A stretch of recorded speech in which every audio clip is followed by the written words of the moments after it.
നാം വാഴ്ത്തപ്പെടട്ടെ.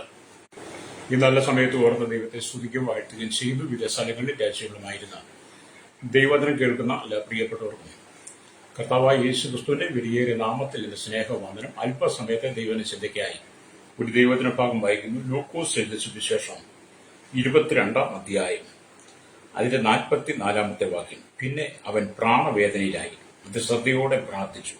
അവന്റെ വിയർപ്പ് നിലത്ത് വീഴുന്ന വലിയ ചോരത്തുള്ളി പോലെയായി. വളരെ അനുഗ്രഹിക്കപ്പെട്ട ഈ നല്ല തിരുവഴുത്തിനായി ഞാൻ ദൈവത്തെ സ്തുതിക്കുന്നു, വാഴ്ത്തുന്നു. ലൂക്കോസ് സുവിശേഷം 22-ാം അധ്യായം 39 തൊട്ട് 46 വരെയുള്ള ഭാഗങ്ങൾ യേശുക്രിസ്തുവിന്റെ ഗെത്സമനയിലെ പ്രാർത്ഥനയുള്ള ബന്ധത്തിലാണ് നമ്മൾ വചനം പഠിക്കുന്നത്. Price the Lord. അപ്പൊ ഏറ്റവും നല്ലൊരു പ്രാർത്ഥനാ വീരനും പ്രാർത്ഥനയ്ക്ക് ഏറ്റവും നല്ല മാതൃകയുള്ള നമുക്ക് പ്രാർത്ഥന എന്താണെന്ന് വെളിപ്പെടുത്തി തന്ന കർത്താവായ യേശുക്രിസ്തുവിനോട് ചേർന്ന് നമുക്ക് ഗെത്സമനയിലേക്ക് നമ്മുടെ പ്രാർത്ഥന സമയം എത്തണം. ഹല്ലേലൂയ. നമ്മുടെ ആവശ്യങ്ങൾക്ക് വേണ്ടി മാത്രം വെറുതെ കുത്തിയിരുന്ന് പ്രാർത്ഥിക്കുന്നതിനേക്കാൾ നല്ലത് യേശുക്രിസ്തുവിന്റെ കാൽവരി ക്രൂശിലെ മരണത്തിന് മുമ്പായി താൻ ഗെത്സമനയെ പ്രാർത്ഥിച്ച പ്രാർത്ഥന, താൻ പ്രാർത്ഥനയിൽ പ്രാണവേദനയിലായി തന്റെ വിയർപ്പ് നിലത്ത് വീഴുന്ന വലിയ ചോരത്തുള്ളി പോലെ. അപ്പൊ ആ പ്രാർത്ഥനയുടെ ആഴം നമ്മൾ മനസ്സിലാക്കണം. ആ അനുഭവത്തിലേക്ക് എത്തി നമ്മൾ പ്രാർത്ഥിക്കുമ്പോഴാണ് നമുക്ക് ക്രിസ്തുവിനോട് കൂടെ ആ പ്രാർത്ഥനയിൽ പങ്കാകാൻ പറ്റത്തുള്ളൂ. ഇന്നത്തെ പലരുടെയും പ്രാർത്ഥന അവരുടെ ആവശ്യങ്ങൾക്ക് വേണ്ടി മാത്രമാണ്. ഓടി വന്ന് ഇരുന്ന് 2 മിനിറ്റ് 3 മിനിറ്റ് കഷ്ടിച്ച് 5 മിനിറ്റ് കൊണ്ട് അവരുടെ കാര്യങ്ങൾ പറഞ്ഞ് എഴുന്നേറ്റ് ഓടുന്ന അനുഭവമാണ്. അതൊരു പ്രാർത്ഥനയല്ല, അത് സ്വാർത്ഥത എന്നൊക്കെ വേണേൽ പറയാം. അല്ലെങ്കിൽ അവരുടെ ആവശ്യത്തിന് വേണ്ടി, അല്ലെങ്കിൽ ഞാൻ പ്രാർത്ഥിച്ചു എന്ന് വരുത്തുവാൻ വേണ്ടിയിട്ട്, അല്ലെങ്കിൽ ഞാൻ പ്രാർത്ഥിച്ചു എന്ന് കാണിക്കാൻ വേണ്ടിയിട്ട് പലരും അങ്ങനെയൊക്കെയുള്ള മൂടുപടം വിട്ട പ്രാർത്ഥനകൾ ചെയ്യാറുണ്ട്. Price the Lord. യേശു എന്നാൽ അങ്ങനെയല്ല ചെയ്തത്. യേശു ഗെത്സമനയിൽ ഹല്ലേലൂയ തന്റെ പ്രാർത്ഥനയിൽ പ്രാണവേദനയിലാകുകയാണ്. എന്തിനാണ് താൻ പ്രാണവേദനയിലായി? പിതാവ് തന്നെ അയച്ച ദൗത്യത്തിന്റെ പൂർത്തീകരണത്തിന്റെ അവസാനത്തിലേക്ക് വരികയാണ്. അല്പസമയം കൂടെ കഴിഞ്ഞാൽ താൻ ക്രൂശിൽ യാഗമാവും, ക്രൂശിതനാവും. ആ ക്രൂശിന്റെ അനുഭവത്തെ കുറിച്ച് യേശുവിന് അറിയാം. അതുകൊണ്ട് തന്നെ താൻ പ്രാണവേദനയിലാകുകയാണ്. ആത്മഭാരമാണ് രക്തം ചെയ്യും. എന്നെക്കൾക്ക് നമ്മുടെ സ്തോത്രം, നിങ്ങളുടെ മേൽ കൃപയുടെയും യാചനയുടെയും ആത്മാവിനെ ദൈവം പകർന്ന് ആ അഭിഷേകത്തിലാണ് നിങ്ങൾ നിൽക്കുന്നതെങ്കിൽ, നിങ്ങൾ പ്രാർത്ഥിക്കുന്ന സമയത്ത് പ്രാർത്ഥനാവീരനായിരിക്കുന്ന യേശുവിനോട് ചേർന്ന്, യേശുക്രിസ്തുവിനോട് ചേർന്ന് നിങ്ങൾ ആ ഗെത്സമന തോട്ടത്തിലേക്ക് വരണം. ആത്മാവിൽ. Price the Lord. അതാണ് പ്രാർത്ഥനയ്ക്ക് കൊടുക്കേണ്ട ഒന്നാമത്തെ സ്ഥാനം. അവിടെ മറ്റു ചിന്തകളൊന്നുമില്ലാതെ ഏകാഗ്ര ഹൃദയത്തോടെ യേശു നമുക്ക് വേണ്ടി എങ്ങനെയാണ് പക്ഷപാത പ്രാർത്ഥന ചെയ്ത് എന്നുള്ള തിരിച്ചറിവോടെ നമ്മൾ എത്തണം. എങ്കിലേ നമുക്ക് പ്രാർത്ഥനയിൽ ഒരു സന്തോഷം പ്രാപിക്കാൻ കഴിയുള്ളൂ. ഹല്ലേലൂയ. ഇവിടെ നമുക്ക് ദൈവത്തിന് വചനം വായിക്കുമ്പോൾ കാണുന്നുണ്ട്. ഹല്ലേലൂയ. ഗെത്സമന എന്ന അനുഭവം ഹല്ലേലൂയ നമ്മൾ മറക്കാൻ പാടില്ല. Price the Lord. അപ്പൊ അവിടെയാണ് യേശുവിന്റെ വലിയ പ്രാർത്ഥന. അപ്പം ഗെത്സമന തോട്ടത്തിൽ മുട്ടിന്മേൽ നിന്ന് ഹല്ലേലൂയ പ്രാർത്ഥിച്ച യേശു. ഹല്ലേലൂയ. അവൻ കവിണ്ണ് വീണ് പ്രാർത്ഥിക്കുന്നു. ഹല്ലേലൂയ. മത്തായിയുടെ സുവിശേഷം 26:39 വായിച്ചാൽ അവൻ കവിണ്ണ് വീണ് പ്രാർത്ഥിച്ചു എന്ന് അവിടെ കാണാൻ കഴിയും. ഹല്ലേലൂയ. അവിടെ ഇങ്ങനെ എഴുതിയിരിക്കുന്ന സ്തോത്രം. ഹല്ലേലൂയ. Price the Lord. 39 വരുമ്പോൾ ഹല്ലേലൂയ അവൻ കവിണ്ണ് വീണ് പ്രാർത്ഥിച്ചു എന്ന് നമുക്കവിടെ കാണാൻ കഴിയും. Price the Lord. അപ്പം ദുഃഖിച്ചും വ്യാകുലപ്പെട്ടും പ്രാർത്ഥിച്ചു എന്ന് ഹല്ലേലൂയ മത്തായിയുടെ സുവിശേഷം 26:38 വരുമ്പോൾ വീണ്ടും നമുക്ക് കാണാൻ കഴിയും. ഹല്ലേലൂയ. അപ്പൊ ഉറച്ച നിലവിളിയോടും കണ്ണുനീരോടും കൂടെ അപേക്ഷയും അഭയാചനയും കഴിച്ചുവെന്ന് എബ്രായ ലേഖനം 5:7 വരുമ്പോൾ കാണാൻ കഴിയും. ഹല്ലേലൂയ. ഇവിടെ ഞാൻ യേശുവിന്റെ പ്രാർത്ഥനയുടെ മാതൃകയാണ് കാണിക്കുന്നത്. തന്നിൽ ഉണ്ടായിരിക്കുന്ന ദൈവിക ദൗത്യത്തിന്റെ പൂർത്തീകരണത്തിന് വേണ്ടി താൻ എന്താണ് ചെയ്യുന്നത് എന്ന് നമുക്ക് വ്യക്തമായി വെളിപ്പെടുത്തിക്കൊണ്ട് ഹല്ലേലൂയ നമ്മുടെയും പ്രാർത്ഥന ജീവിതത്തിൽ അതേ അനുഭവം ഉണ്ടാകുവാൻ, നമ്മൾ യേശുവിന്റെ ചേർന്ന് സന്ധിക്കുന്ന ഒരു അനുഭവം ഉണ്ടാകാൻ വേണ്ടിയിട്ട് ഈ വചനങ്ങളെല്ലാം നമുക്ക് മാതൃകയായിട്ട് കർത്താവ് തന്നിരിക്കുകയാണ്. ഹല്ലേലൂയ. അതുകൊണ്ടാണ് സ്തോത്രം നമ്മൾ ദൈവവചനം വായിക്കുമ്പോൾ എബ്രായ ലേഖനം 5:7 ഇങ്ങനെ എഴുതിയിരിക്കുന്നു. ആമേൻ. ക്രിസ്തു തന്റെ ഐഹിക ജീവകാലത്ത് തന്നെ മരണത്തിൽ നിന്ന് രക്ഷിപ്പാൻ കഴിയുന്നവനോട് ഉറച്ച നിലവിളിയോടും കണ്ണുനീരോടും കൂടെ അപേക്ഷയും അഭയാചനയും കഴിച്ചുവെന്ന് അവിടെ എഴുതിയിരിക്കുകയാണ്. അല്ലേ? ഈ പ്രാർത്ഥനയ്ക്കകത്തൊക്കെ ദൈവാത്മാവ് നമ്മോട് എന്താണ് ഇടപെടുന്നത്? Price the Lord.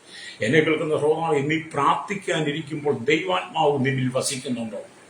നീ പ്രാർത്ഥിക്കാനിരിക്കുമ്പോൾ ദൈവാത്മാവ് നിന്നോട് സംസാരിക്കുന്നുണ്ടോ? നിന്റെ പ്രാർത്ഥനയ്ക്കകത്ത് ദൈവശബ്ദം കേൾക്കുവാൻ കഴിയുന്നുണ്ടോ? പ്രാർത്ഥന അഭിഷേകത്തിലാണോ? ആത്മാവിന്റെ പ്രാർത്ഥനയാണോ നിന്നിൽ നടക്കുന്നതെന്ന് നിങ്ങളെ തന്നെ ശോധന ചെയ്യണം.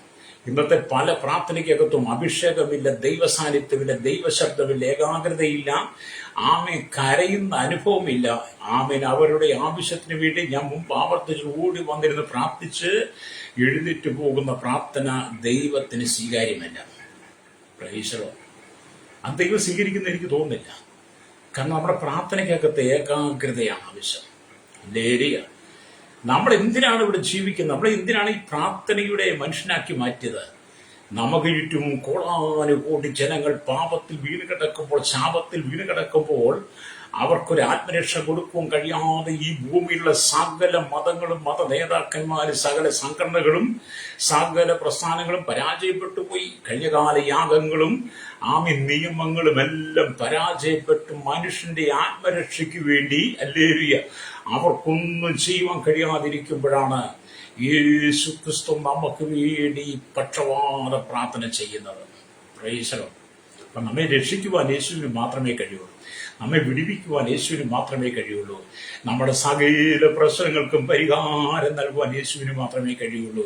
ഇന്ന് പകലെ കേൾക്കുന്ന മാതാവേ, പിതാവേ, കഴിഞ്ഞ കാലങ്ങളിൽ മറ്റു മനുഷ്യരെ ആമി ബോധിപ്പിക്കാൻ വേണ്ടിയാണോ നീ പ്രാർത്ഥിച്ചത്? അതൊരു പ്രാർത്ഥന ചടങ്ങായി മാറ്റുക മാത്രമാണോ ചെയ്തത്? പ്രാർത്ഥിക്കുന്ന സമയത്ത് നീ പലതിനെ കുറിച്ചും വിചാരപ്പെട്ടും മനകലങ്ങിയും നീ ഇരുന്നതാണോ? എങ്കിൽ ഇന്ന് പകൽ മടങ്ങി വരട്ടെ. മടങ്ങി വന്ന് ദൈവത്തോട് ചേർന്നിരിക്കുക. ഇന്നത്തെ ആൾക്കാർ പ്രാർത്ഥിക്കുമ്പോഴും മൊബൈൽ ഓണാക്കി വെച്ചുകൊണ്ടാണ്. ഞാൻ പലപ്പോഴും ശ്രദ്ധിക്കാണ്ട് നമ്മൾ പ്രാർത്ഥിച്ചുകൊണ്ടിരിക്കുമ്പോൾ അപ്പോഴായിരിക്കും മൊബൈലിനകത്തൊരു മെസ്സേജ് വരുന്നത്. അപ്പോൾ അതിലേക്ക് നോക്കും. ഹല്ലേലൂയ. അപ്പോഴായിരിക്കും ബെല്ല് വരുന്നത്. അപ്പോൾ എടുത്തുകൊണ്ട് ഓടുന്നവരെ കണ്ടിട്ടുണ്ട് എന്ന് പറഞ്ഞാൽ അതിൽ നിന്ന് കണ്ടു. അങ്ങനെയുള്ള പ്രാർത്ഥനയ്ക്ക് ദൈവം മറുപടി തരത്തിൽ നിന്റെ പ്രാർത്ഥന ജന്മനമാണ്. ഹല്ലേലൂയ. എന്നിട്ട് പറഞ്ഞ് ഞങ്ങളുടെ പ്രാർത്ഥനയ്ക്ക് മറുപടി ഇല്ലെന്ന്. അത് നീ പ്രാർത്ഥിക്കുമ്പോൾ മറ്റുള്ളതെല്ലാം മറന്ന്, പരിസരം മറന്ന് നീ ദൈവത്തോട് ചേർന്നിരിക്കണം. അതുകൊണ്ട് നീ ഇന്ന് പകൽ മടങ്ങി വരണം. എന്നെ കേൾക്കുന്ന ശ്രോതാവേ, നീ പ്രാർത്ഥിക്കാനിരിക്കും ഈ മൊബൈൽ എന്ന് പറയുന്ന ഈ അന്ധകാരത്തെ നിന്റെ മുമ്പിൽ നിന്ന് മാറ്റി വെക്കണം. മൊബൈൽ എന്ന് പറഞ്ഞാൽ അന്ധകാരം എന്ന് പറയുമ്പോൾ മൊബൈലൊക്കെ ഞാൻ ഉപയോഗിക്കാറുണ്ട്. മൊബൈലുള്ളത് കൊണ്ടാണല്ലോ ഞാൻ ഈ മെസ്സേജ് പറയുന്നത്. പക്ഷേ എൻ്റെ പ്രാർത്ഥന വേളയിൽ അത് ഒരിക്കൽ പോലും ശബ്ദിക്കത്തില്ല. എൻ്റെ ശുശ്രൂഷ സമയത്ത് എൻ്റെ മൊബൈൽ ഒരിക്കൽ പോലും ശബ്ദിക്കില്ല. കാരണം എൻ്റെ ശുശ്രൂഷ സമയത്തെല്ലാം മൊബൈല് സൈലന്റിലായിരിക്കും. ഹല്ലേലൂയ. ഒരിക്കൽ പോലും എനിക്ക് അതിലേക്ക് ശ്രദ്ധ കൊടുക്കേണ്ടി വരത്തില്ല. അതുകൊണ്ട് അത് തന്നെ ഞാൻ പ്രാർത്ഥിക്കുമ്പോൾ ഒരിക്കൽ പോലും എൻ്റെ മൊബൈൽ കൊണ്ട് എൻ്റെ പായിൽ വെക്കുവാനോ അല്ലെങ്കിൽ എൻ്റെ ശ്രദ്ധ അതിലേക്ക് പോകത്തക്ക പോലെ ഞാൻ അതിന് മുമ്പിൽ ഇരിക്കാനോ ഞാൻ ആഗ്രഹിക്കുന്നില്ല. കാരണം എനിക്ക് പ്രാർത്ഥനയാണ് ആവശ്യം. യേശു കാണിച്ചു തന്നതുപോലെ ആത്മഭാരത്തോടെ ഗെത്സമനയിലേക്ക് വന്നിരുന്ന യേശുവിനോടൊപ്പം പ്രാർത്ഥനയിൽ പങ്കാളിയാകുന്നതാണ് എൻ്റെ ജീവിതത്തിന്റെ പ്രാധാന്യം. നിങ്ങളവർക്ക് ഈ പുള്ളി മാത്രമേ പ്രാർത്ഥിക്കുന്നുള്ളൂ, അല്ല നിങ്ങളൊക്കെ പ്രാർത്ഥിക്കുന്നവരാണ്. പക്ഷെ കൃപയുടെ യാചന ആത്മാവിനെ പ്രാപിച്ച അഭിഷേകമുള്ള നിന്റെ പ്രാർത്ഥനയ്ക്കകത്ത് നീ ദൈവശബ്ദം എന്തെങ്കിലും കേട്ടിട്ടുണ്ടോ? നിന്റെ പ്രാർത്ഥനയ്ക്കകത്ത് അഭിഷേകം ഇറങ്ങി വരുന്ന ദർശനം കാണുവാൻ കഴിഞ്ഞിട്ടുണ്ടോ? ചിലരൊക്കെ ഈ പ്രാർത്ഥന കഴിയുമ്പോൾ പറയും ഞാൻ അത് കണ്ടു ഇത് കണ്ടു എന്നൊക്കെ പറയും. നമ്മളോട് പറഞ്ഞ് നമ്മളെ ചോദിക്കുമ്പോൾ യാതൊരു തലയും ഭാര്യയും കാണത്തില്ല. അല്ലേ? അങ്ങനെയൊക്കെയുള്ള അനവധി പ്രാർത്ഥനകളുണ്ട്. അല്ല, യേശുക്രിസ്തുവിന്റെ പ്രാർത്ഥനയ്ക്ക് ലക്ഷ്യമുണ്ടായിരുന്നു. യേശുക്രിസ്തുവിന്റെ പ്രാർത്ഥനയ്ക്ക് അർത്ഥമുണ്ടായിരുന്നു. യേശുവിന്റെ പ്രാർത്ഥന അല്ലതിയ പ്രാണവേദനയുള്ള പ്രാർത്ഥനയായിരുന്നു, ആത്മഭാരത്തോടെയുള്ള പ്രാർത്ഥനയായിരുന്നു. ഹല്ലേലൂയ. അതുകൊണ്ടാണ് അവൻ ഉറച്ച നിലവിളിയോടും കണ്ണുനീരോടും കൂടെ അപേക്ഷയും അഭയാചനയും കഴിച്ചു എന്ന് എബ്രായലേഖനം 5 അവൻ തന്റെ പ്രാണനെ മരണത്തിൽ ഒഴുക്കിക്കളയും അനേകരുടെ പാപം വഹിച്ചും അതിക്രമക്കാർക്ക് വേണ്ടിയും അപേക്ഷിച്ചുവെന്ന് യെശയ്യാ പ്രവാചകന്റെ പുസ്തകത്തിലേക്ക് വരുമ്പോൾ നമുക്ക് കാണാൻ കഴിയും. യെശയ്യാ പ്രവാചകന്റെ പുസ്തകം നാം വായിക്കുമ്പോൾ 53-ാം അധ്യായം 9 തൊട്ട് 12 വരെയുള്ള വാക്യങ്ങൾ നമ്മൾ വായിക്കുമ്പോൾ ഇങ്ങനെ എഴുതിയിരിക്കുന്നു. ഹല്ലേലൂയ. അവന്റെ വായിൽ വഞ്ചനയൊന്നുമില്ലാതെയും ഇരുന്നിട്ടും അവർ അവന് ദുഷ്ടന്മാരോടുകൂടെ ശവക്കുഴി കൊടുത്തു. ആരുടെ? യേശുവിന്റെ വായിൽ വഞ്ചനയൊന്നും ഇല്ലാതിരുന്നിട്ടും റോമൻ പടയാളികൾ കൂതാഞ്ചന. ഹല്ലേലൂയ. ആമീൻ. യേശുവിന് അവൻ ദുഷ്ടന്മാരോടുകൂടെ ശവക്കുഴി കൊടുത്തു. അവന്റെ മരണത്തിൽ അവൻ സമ്പന്നന്മാരോടുകൂടെയായിരുന്നു. ഹല്ലേലൂയ. തുടർന്ന് വചനം വായിക്കണം. എന്നാൽ അവനെ തകർത്ത് കളയുവാൻ യഹോവയ്ക്ക് ഇഷ്ടം തോന്നി. അവന് കഷ്ടം വരുത്തി. അവന്റെ പ്രാണൻ ഒരു അകൃത്യയാഗമായി തീർന്നിട്ട് അവൻ സന്തതിയെ കാണുകയും ദീർഘായുസ് പ്രാപിക്കുകയും യഹോവയുടെ ഇഷ്ടം അവന്റെ കൈയാൽ സാധിക്കുകയും ചെയ്യും. ഹല്ലേലൂയ. എന്നിട്ട് പ്രവാചകൻ പറയും യേശുവിന്റെ പ്രാർത്ഥനയുടെ ഒരു പൂർണ്ണതയെക്കുറിച്ച്. അവൻ തന്റെ പ്രയത്നഫലം കണ്ട് തൃപ്തനാകും. നീതിവന്മാരായ തന്റെ ദാസൻ തന്റെ പരിജ്ഞാനം കൊണ്ട് പലരെയും നീതീകരിക്കും. അവരുടെ അകൃത്യങ്ങളെ അവൻ വഹിക്കും. അതുകൊണ്ട് ഞാൻ അവന് മഹാന്മാരോടുകൂടെ ഓഹരി കൊടുക്കും. ബലവാന്മാരോട് അവൻ കൊള്ള പങ്കിടും. അവൻ തന്റെ പ്രാണനെ മണ്ഡത്തിൽ ഒഴുകിക്കളയും. അനേകരുടെ പാപങ്ങളെ വഹിച്ചും അതിക്രമക്കാർക്ക് വേണ്ടി ഇടനിന്നുകൊണ്ട് അതിക്രമക്കാരോടുകൂടെ എണ്ണപ്പെടുകയാണ് ചെയ്യാത്തത്. പ്രവാചകൻ യെശയ്യാ പ്രവാചകന്റെ പുസ്തകത്തിൽ ഈ രേഖപ്പെടുത്തിയ വചനം യേശുക്രിസ്തുവിന്റെ ജനനത്തിന് ഏകദേശം 700 വർഷങ്ങൾക്ക് മുമ്പ് രേഖപ്പെടുത്തിയതാണ്. കർത്താവായ യേശുക്രിസ്തുവിന്റെ ഗെത്സമനയിലെ പ്രാർത്ഥനയുമായിട്ട് കൂട്ടിപ്പടിക്കുമ്പോൾ ഈ പ്രവചനങ്ങളൊക്കെ പൂർത്തീകരിക്കുന്നത് കാണാൻ കഴിയും. ഹല്ലേലൂയ. എന്നെ കേൾക്കുന്ന ശ്രോതാവേ, ഈ ലോകത്തിൽ നമ്മുടെ ജീവിതത്തിൽ ഏറ്റവും പ്രാധാന്യം കൊടുക്കേണ്ട പ്രാർത്ഥനയ്ക്കാണ്. പ്രാർത്ഥനയില്ലാതെ നീ ഒന്നിനും ഒരുങ്ങരുത്. പ്രാർത്ഥനയില്ലാതെ ഒരു സ്ഥലത്തും പോകരുത്. പ്രാർത്ഥനയില്ലാതെ ഒരു ജോലി ചെയ്യരുത്. പ്രാർത്ഥനയില്ലാതെ നിന്റെ മക്കളെയും വായിക്കരുത്. ഹല്ലേലൂയ. നിന്റെ ജീവിതത്തിൽ പ്രാർത്ഥന ആവശ്യമാണ്. ആരോട്? യേശുക്രിസ്തുവിനോട് പ്രാർത്ഥിക്കണം എന്ന് പറഞ്ഞാൽ ഇവിടെ പറയുന്നത് മരണത്തിൽ സമ്പന്മാരോട് കൂടെ എന്ന് പറയുമ്പോൾ റോമൻ ഗവൺമെന്റ് യേശുവിനെ ക്രൂശിച്ചത് 2 ദുഷ്പ്രവർത്തിക്കാരുടെ നടുവിലാണ്. റോമൻ ഗവൺമെന്റ് യേശുവിനെ ക്രൂശിച്ച 2 ദുഷ്പ്രവർത്തിക്കാരുടെ നടുവിലാണ്. ആമി കുഴിച്ചിട്ട് ക്രൂശിന്മേൽ കിടന്ന് മരിച്ചതിനാൽ ദുഷ്ടന്മാരോടുകൂടി അവന് ശവക്കുഴി കൊടുത്തു എന്ന് പ്രവചനം നിറവേറി. ലൂക്കോസിന്റെ വിശേഷം അല്ലെങ്കിൽ 23:30 മുതലേക്ക് കാണാറുണ്ട്. പക്ഷെ ദുഷ്ടന്മാരുടെ ശവസംസ്കാരമല്ല അവന് ലഭിച്ചത്. യേശു ലഭിച്ചത് ദുഷ്ടന്മാരുടെ ശവസംസ്കാരമല്ല, സമ്പന്നന്മാരോടുകൂടെ. ഹല്ലേലൂയ. അതുകൊണ്ടാണ് അവന്റെ മരണത്തിൽ അവൻ സമ്പന്നന്മാരോട് കൂടെയായിരുന്നു എന്ന് പറയുന്നത്. അല്ലോ, എന്നിട്ട് ദൈവത്തിന് വചനം പറഞ്ഞിട്ടുണ്ട്. ഹല്ലേലൂയ. ഏറ്റവും സമ്പന്നനായ വ്യക്തിക്ക് ലഭിക്കുന്ന മാന്യമായ ഒരു സംസ്കാരത്തിന് സ്തോത്രം, യേശു ലഭിച്ചത് മാന്യമായ അർഹതയുള്ള മാന്യമായ ഒരു വ്യക്തി മരിക്കുമ്പോൾ ലഭിക്കുന്ന ഒരു സംസ്കാര ശുശ്രൂഷയാണ് യേശു ക്രിസ്തുവിന് ലഭിച്ചത് എന്ന് പറയുന്നത്. ഹല്ലേലൂയ. സ്തോത്രം. ഹല്ലേലൂയ. ഏറ്റവും മാന്യമായ വ്യക്തികളുമാണ് അതിന് നേതൃത്വം നൽകിയത്.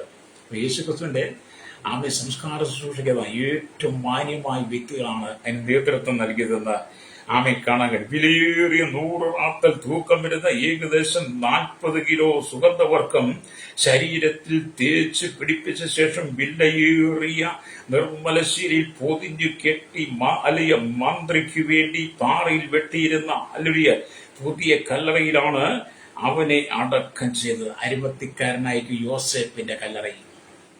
നമ്മുടെ യേശുവിന്റെ പ്രാർത്ഥനയും തന്റെ മരണവും തന്റെ അടക്കവും ഒക്കെ നമ്മൾ ചിന്തിക്കുമ്പോൾ എന്നെ കേൾക്കുന്ന നമ്മുടെ ശ്രോതാവേ, ഞാൻ നിങ്ങൾ എത്രമാത്രം ദൈവത്തിന് വിധേയപ്പെടണം, താഴ്ന്നു കൊടുക്കണം. ഈ കാലഘട്ടത്തിൽ നമ്മുടെ ജീവിതത്തിനകത്ത് പ്രാർത്ഥന എന്ന് പറയുന്ന അനുഭവം നഷ്ടപ്പെടരുത്.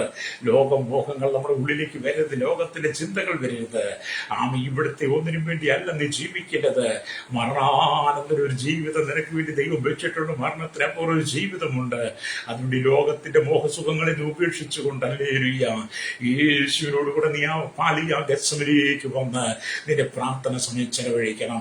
ഒരു ദിവസം നിനക്ക് എത്ര പ്രാവശ്യം ദൈവത്തിന്റെ പ്രാർത്ഥിക്കാൻ കഴിയുമോ അത്രയും ദിവസം അത്രയും പ്രാവശ്യം നീ പ്രാർത്ഥിക്കണം. നീ പ്രാർത്ഥിക്കുമ്പോൾ ദൈവത്തിന്റെ ഏകാഗ്രതയോടെ ഉപവാസത്തോടെ നീ ദൈവത്തിനിരുന്ന് നിന്റെ ഹൃദയഭാരങ്ങളെ നീ യേശുവിനോട് പങ്കുവെക്കുമ്പോൾ അവൻ നിന്നെ ഓർക്കുന്ന ദൈവമാണ്. ഹല്ലേലൂയ എന്ന് പറഞ്ഞാൽ ഹന്ന മനോവിസ്മയത്തോടെ പ്രാർത്ഥിച്ചു. ഏലി പുരോഹിതന് മനസ്സിലായില്ലെങ്കിലും അവളുടെ പ്രാർത്ഥന യേശുവിന് മനസ്സിലായി, യഹോവയായ ദൈവത്തിന് മനസ്സിലായി എന്ന് നമ്മൾ 1 ശമൂവേലിന്റെ പുസ്തകം 1-ാം അധ്യായം വായിക്കുവാൻ കാണാൻ കഴിയുന്നത്. ഹന്നയുടെ പ്രാർത്ഥന. ഹല്ലേലൂയ. അവൾ എങ്ങനെയാണ് പ്രാർത്ഥിച്ചത്? മനോവ്യസനത്തോടെ പ്രാർത്ഥിക്കുക. മനസ്സുരുകി പ്രാർത്ഥിക്കുക, ഹൃദയം ഉരുകി പ്രാർത്ഥിക്കുക. അവളുടെ ജീവിതത്തിൽ നേരിടുന്ന പ്രതിസന്ധികളെ, വെല്ലുവിളികളെ, നിന്ദകളെ, അപമാനങ്ങളെ അവൾ അറിഞ്ഞുകൊണ്ട് ദൈവസന്നിധിയിലിരിക്കുന്ന ഒരു അനുഭവം. അന്നേലിപ്പുരുവിന് മനസ്സിലായില്ലെങ്കിലും യഹോവയായ ദൈവത്തിന് ഹന്നയുടെ മനോവസനത്തോടുള്ള പ്രാർത്ഥന മനസ്സിലായി. അവൻ പിന്നത്തേതിൽ അവളെ ഓർത്തു എന്ന യഹോവയായ ദൈവം അവളെ ഓർത്തോടെ ഗർഭം തുറന്നു. അവൾ ആഗ്രഹിച്ചതുപോലെ ഒരു പുരുഷ പ്രജയെ യഹോവയായ ദൈവം അവൾക്ക് കൊടുത്തു. കണ്ടോ, നമ്മൾ പ്രാണവേദനയിലായെങ്കിലെന്നൊക്കെ പ്രാർത്ഥിക്കുമ്പോഴാണ് ഹന്നയെ പോലെ. അല്ലാതെ ഇന്നത്തെ പോലെ നിങ്ങളുടെ മുമ്പിലെ ഈ സാധനം മൊബൈലൊക്കെ മാറ്റിക്കളയണം. എത്ര പറഞ്ഞാലും ഈ ജനം അനുസരിക്കത്തില്ല, എത്ര പറഞ്ഞാലും അനുസരിക്കത്തില്ല. നിങ്ങൾ ആദ്യം മനസ്സിലാക്കുക, ഒരു പള്ളിയിലച്ഛൻ അല്ലെങ്കിൽ അവരുടെ പള്ളിയിലെ കുർബാന സമയത്ത് ആ പള്ളിയിലച്ഛൻ അവരുടെ വീട്ടിൽ അല്ലെ കൂതാശിക്ക് വരുന്ന സമയത്ത് ആ പള്ളിയിലച്ഛൻ ഒരിക്കൽ പോലും മൊബൈൽ എടുത്ത് നോക്കുകയോ മൊബൈലിനകത്ത് മെസ്സേജ് അയക്കുകയോ ചെയ്യാറില്ല. ആ സമയത്ത് വരുന്ന മെസ്സേജുകളും ഫോൺ കോളുകൾ പള്ളിയിലച്ഛൻ സ്വീകരിക്കാറില്ല. അല്ലേ? നിങ്ങൾ ശ്രദ്ധിച്ചു നോക്ക്. ആ ഒരു പള്ളിയിൽ, ഒരു മോസ്കിൽ അല്ലെങ്കിൽ അവർ ബാങ്ക് വിളിക്കുന്ന സമയത്ത് ആ മോസ്കിൽ അല്ലെങ്കിൽ ആയിരിക്കുന്ന വ്യക്തി, ആ ബാങ്ക് വിളിക്കുന്ന വ്യക്തി അല്ലെങ്കിൽ അവരുടെ ഉസ്താവ് അവരും ഈ മൊബൈൽ ഉപയോഗിക്കാറില്ല. ഈ സമയത്ത് ഒരു അമ്പലത്തിൽ പൂജ ചെയ്തുകൊണ്ടിരിക്കുന്ന പൂജാരി ആ പൂജയുടെ ആ അനുഭവത്തിൽ നിൽക്കുമ്പോൾ അദ്ദേഹത്തിന്റെ മൊബൈൽ ഉപയോഗിക്കും. ഇങ്ങനെയുള്ള ആളുകളൊക്കെ അത് മാറ്റിവെച്ച് അവർ ചെയ്യുന്ന അവരുടെ മതത്തിന്റെ ആചാരങ്ങൾ നോക്കുമ്പോൾ വേർപെട്ട ജനം അതിനേക്കാൾ എത്രയോ പരാജിതരാണ്. വേർപെട്ട ജനത്തോട് മൊബൈൽ ഒന്ന് മാറ്റിവെക്കാൻ പറഞ്ഞാൽ അവൻ പള്ളിയിൽ ഇറങ്ങിപ്പോകും. അല്ലേലിയ. എന്റെ സഭയ്ക്കകത്ത് പ്രാർത്ഥനയിൽ കൂടി വന്നിരുന്ന ഏകദേശം 8-9 വർഷം സഭയിലുണ്ടായിരുന്ന ഒരു വ്യക്തി കുടുംബമായിട്ട് സഭയിൽ കിടന്ന നിരന്തരം മൊബൈൽ ഉപയോഗിക്കുക. ഞാൻ പറയാറുണ്ട് അങ്ങനെ പലപ്പോഴും അദ്ദേഹത്തിന്റെ കുടുംബത്തെയും തർച്ചനം ചെയ്തിട്ടും അംഗീകരിക്കാതെ പാസ്റ്റർ കാര്യം ചെയ്തു, ഞാൻ എന്റെ കാര്യം ചെയ്യും, പാസ്റ്റർ പ്രസംഗം തീർന്നില്ല, ഇനി ഞാൻ മൊബൈൽ നോക്കുന്ന വെല്ലുവിളിയോടെ അദ്ദേഹം സഭയ്ക്കകത്ത് നിന്ന് കർശനമായി വിശ്വാസികളടക്കം അത് പാടില്ല എന്ന് പറഞ്ഞപ്പോൾ അന്ന് എന്നെ ചീത്ത പറഞ്ഞിട്ട് തന്നെ ഇറങ്ങിപ്പോയി. എനിക്കതിൽ അദ്ദേഹത്തോട് സങ്കടവും തോന്നിയില്ല, ദുഃഖവും തോന്നുന്നില്ല. കാരണം വീണ്ടെടുക്കപ്പെടാത്ത മനുഷ്യൻ, മാനസാന്തരമില്ലാത്തവൻ, അല്ലേലൂയ, അസഭ്യമായ ജീവിതം അസഭ്യം വിളിച്ച് പറയുന്നതിനകത്ത് നമുക്ക് വലിയ അതിശയമൊന്നും കാണേണ്ട കാര്യമില്ല. കാരണം വീണ്ടെടുപ്പ് പ്രാപിച്ചിട്ടില്ല. അതുകൊണ്ട് എന്നെ കേൾക്കുന്ന സ്നേഹിക്കുന്ന നീ സഭായോഗത്തിനകത്ത് പ്രാർത്ഥന നടക്കും, പ്രാർത്ഥന കൂട്ടായ്മ നടക്കുമ്പോൾ നീ സഭയുടെ ശുശ്രൂഷ അതിശക്തമായി നടക്കുമ്പോൾ നീ മൊബൈല് നോക്കുകയും മെസ്സേജ് അയക്കുകയും ഫോൺ വിളിക്കും. നീ ഫോൺ എടുത്തുകൊണ്ട് ഓടുന്ന വ്യക്തിയാണെങ്കിൽ സഭയുടെ വിശ്വാസിയായിരുന്നാലും ശുശ്രൂഷകനായിരുന്നാലും സഭയുടെ ഏത് അത്യുന്നത കോടിയിൽ നിൽക്കുന്ന വ്യക്തിയാണെങ്കിലും നീ മാനസാന്തരപ്പെട്ടിട്ടില്ലെന്നാണ്. നീ മാനസാന്തരപ്പെടാത്തതുകൊണ്ട് നീ മൊബൈൽ നോക്കുന്നേ. മാനസാന്തരപ്പെട്ട നീ ചത്തവനായിരിക്കും. നിന്റെ ശരീരത്തിന്റെ പാപം, നിന്റെ ആത്മാവിൽ നീ വീണ്ടും ജന്മം പ്രാപിച്ചവനായിരിക്കും. അതുകൊണ്ട് ഈ മൊബൈൽ നോക്കുന്ന പ്രാർത്ഥനകളൊക്കെ അത് വീണ്ടെടുക്കപ്പെടാത്തവര്, അവരുടെ പ്രാർത്ഥന ദൈവം കേൾക്കുന്നില്ല. അവരുടെ സഭയിൽ പോയാലും അനുഗ്രഹം ഉണ്ടാകത്തില്ല. അതുകൊണ്ട് അവർ പ്രാർത്ഥിക്കുന്ന സമയത്ത് മൊബൈലിൽ ബന്ധപ്പെടുന്നുണ്ടെങ്കിൽ അവരുടെ ഉള്ളിൽ വ്യാപരിക്കുന്ന ഒരു ദുരാത്മാവുണ്ട്. അല്ല, എത്ര ഉന്നതനായിരുന്നാലും നിങ്ങളിനി അത് തർക്കം പറഞ്ഞാലും നിങ്ങളതിനെ വാദിച്ചാലും നിങ്ങളതിനെ എന്ത് പറഞ്ഞാലും എന്നെ സംബന്ധിച്ച് എനിക്കൊരു പ്രശ്നവുമില്ല. കാരണം നിങ്ങൾ പ്രാർത്ഥിക്കുമ്പോൾ മൊബൈൽ ഓൺ ആകുന്നുണ്ടെങ്കിൽ, മൊബൈലിൽ നിങ്ങൾ നോക്കുന്നുണ്ടെങ്കിൽ, മൊബൈൽ മെസ്സേജ് ആക്കി നിങ്ങൾ പ്രാർത്ഥന സമയത്ത് മൊബൈൽ എടുത്തുകൊണ്ട് ഓടുന്നുണ്ടെങ്കിൽ നിന്റെ ഉള്ളിൽ വ്യാപരിക്കുന്ന ദുരാത്മാവാണ്. ആ ദുരാത്മാവിനെ നിന്റെ ഉള്ളിൽ നിറക്കാത്തിടത്തോളം കാലം നിന്റെ പ്രാർത്ഥന ദൈവം കേൾക്കത്തില്ല. ഒരു സഭാ ശുശ്രൂഷകൻ ശുശ്രൂഷിക്കുമ്പോൾ അവന്റെ മൊബൈൽ ശബ്ദിക്കാൻ പാടില്ല. ശുശ്രൂഷ സഭയ്ക്കകത്ത് നടക്കുമ്പോൾ സഭാവിശ്വാസികളുടെ മൊബൈൽ ശബ്ദിക്കാൻ പാടില്ല. യേശു ഗെത്സമനിൽ അതിശ്രദ്ധയോടെ പ്രാർത്ഥിച്ചു. പ്രാണവേദനയിലായി. അവിടെ ഒരു മൊബൈലും വന്നില്ല, അവിടെ ഒരു മെസ്സേജും വന്നില്ല. അവിടെ യേശു ക്രിസ്തുവും ദൈവവും മാത്രമാണ്. അത് നിന്റെ പ്രാർത്ഥനയ്ക്കകത്ത് ആരാണുള്ളത്? നിന്റെ പ്രാർത്ഥനയ്ക്കകത്ത് യേശുവാണോ ഉള്ളത്? അത് നിന്റെ പ്രാർത്ഥനയ്ക്കകത്ത് മൊബൈലാണോ ഉള്ളത്? അതുകൊണ്ട് ഇത് പകലിനെ കേൾക്കുന്ന മാതാപിതാ, മടങ്ങിവ, മാനസാന്തരപ്പെട്ട് സഭയുടെ ഉന്നത നേതൃത്വം തൊട്ട് താഴെ ഘടകം വരെ മാനസാന്തരപ്പെട്ട് മടങ്ങി വരണം. അല്ലെങ്കിൽ നീ കാണിക്കുന്നത് കണ്ട് നിന്റെ സഭയിലെ വിശ്വാസികൾ തലമുറ പഠിക്കും. അല്ലേ? അവരും പ്രാർത്ഥിക്കുമ്പോൾ മൊബൈൽ ഉപയോഗിച്ചുകൊണ്ടിരിക്കും. എന്നിട്ട് നിന്റെ തലമുറയെ കുറ്റം പറഞ്ഞിട്ട് കാര്യമില്ല. മക്കളെല്ലാം മൊബൈലിലാണെന്ന് നീ പ്രസംഗിച്ചിട്ട് കാര്യമില്ല. ആദ്യം നീ മാതൃക കാണിച്ചു കൊടുക്കണം. നമ്മൾ ഈ കൺവെൻഷൻ നടക്കുമ്പോഴും സഭായോഗമൊക്കെ നടക്കും, ഫുൾ പിറ്റി ചെയ്യുന്നവരൊന്നും ശ്രദ്ധിച്ചിട്ടുണ്ടോ? അവര് മൊബൈൽ തോണ്ടിക്കൊണ്ടായിരിക്കുന്നേ. എന്നിട്ട് അവർ പ്രസംഗിക്കുന്നത് എത്രമാത്രം പ്രസംഗത്തിനകത്ത് ദൈവ സാന്നിധ്യം ഉണ്ടാകും. അല്ലേരിയ. അതുകൊണ്ട് ഇവിടെ നിങ്ങൾ വായിക്കുമ്പോൾ യേശു ക്രിസ്തുവിന്റെ മരണത്തെ കുറിച്ചാണ് നമുക്ക് തിരിച്ചറിയേണ്ടത്. അല്ലേരിയ. അവന്റെ പ്രാർത്ഥനയെ കുറിച്ച് ഇവിടെ അല്ലൊരു സ്തോത്രം. യേശു അല്ലൊരിയ എന്താണ് ഇവിടെ യേശു അല്ലൊരു ആദ്യ ശ്രദ്ധയോടെ പ്രാർത്ഥിച്ചുവെന്ന് തിരുവെഴുത്തിൽ കാണുന്നു. പിന്നെ അവൻ പ്രാണവേദനയിലായി. ഈ പ്രാർത്ഥിക്കും പ്രാണവേദനയിലാകണമെങ്കിൽ ഏകാഗ്രത വേണം. പ്രാർത്ഥിക്കും പ്രാണവേദനയിലാകുമെന്ന് പറഞ്ഞാൽ ആത്മഭാരത്തിലേക്ക് വരണമെങ്കിൽ, പിതാവ് പുത്ര പരിശുദ്ധാത്മാവിന്റെ ബന്ധമുണ്ടാകണമെങ്കിൽ, അല്ലേലിയ, ആത്മാവിൽ ഒരുക്കമുണ്ടാകണമെങ്കിൽ, ദൈവശബ്ദം കേൾക്കണമെങ്കിൽ നമ്മളുടെ പ്രാർത്ഥനയും പ്രാണവേദനയിൽ അതിശയത്തിലൂടെ നമ്മുടെ ദൈവത്തോട് പ്രാർത്ഥിക്കണം. അല്ലേലിയ സ്തോത്രം. അങ്ങനെ യേശു പ്രാർത്ഥിച്ചപ്പോഴാണ് അല്ലേലിയ അവന്റെ വിയർപ്പ് നിലത്തു വീഴുന്ന വലിയ ചോരത്തുള്ളി പോലെയായെന്ന്. ഓർത്തു വയ്ക്കുക പ്രാർത്ഥനയുടെ ആഴം എത്രയാണ്. എന്തുകൊണ്ടാണ് ഇന്നത്തെ ദൈവസഭകൾ അനുഗ്രഹിക്കപ്പെടാത്തത്, ദൈവമക്കൾ അനുഗ്രഹിക്കപ്പെടാത്തത്? പ്രാർത്ഥിക്കുന്ന ഏത് കൂട്ടമായാലും അവർ അനുഗ്രഹിക്കപ്പെടാത്തതിന്റെ മെയിൻ കാരണം എന്താണ്? അല്ലേലിയ. പ്രാർത്ഥനയിൽ നിന്ന് മനുഷ്യനെ പിന്തിരിപ്പിക്കുന്ന, പ്രാർത്ഥനയിൽ നിന്ന് മനുഷ്യനെ മാറ്റിക്കൊണ്ടുപോകുന്നവന്റെ ഏകാഗ്രത നഷ്ടപ്പെടുത്തി കളയുന്ന ഗെത്സമനിയുടെ അനുഭവത്തിൽ നിന്ന് മാറ്റിക്കൊണ്ടുപോകുന്ന അനവധി ദൂഷ്ടശക്തികൾ നിന്റെ പ്രാർത്ഥനാ ജീവിതത്തിലേക്ക് പ്രവേശിച്ചു. അല്ലേലിയ. അതുകൊണ്ടാണ് പണ്ടൊരു ദൈവദാസൻ ഇങ്ങനെ പ്രാർത്ഥിച്ചുകൊണ്ടിരിക്കുമ്പോൾ മൊബൈൽ വന്നപ്പോൾ ഞാനുമുണ്ട്. അപ്പം ഞാൻ ചോദിച്ചെന്റെ പാസ്റ്ററെ, അത് പ്രാർത്ഥിക്കുന്ന സമയത്തൊന്ന് മടക്കി വെച്ചാൽ, ഒന്ന് ഓഫ് ചെയ്ത് വെച്ചാൽ എന്താ? അതൊരു വിദേശത്തുനിന്നൊരു കോള് വരാനുണ്ട് പാസ്റ്ററെ.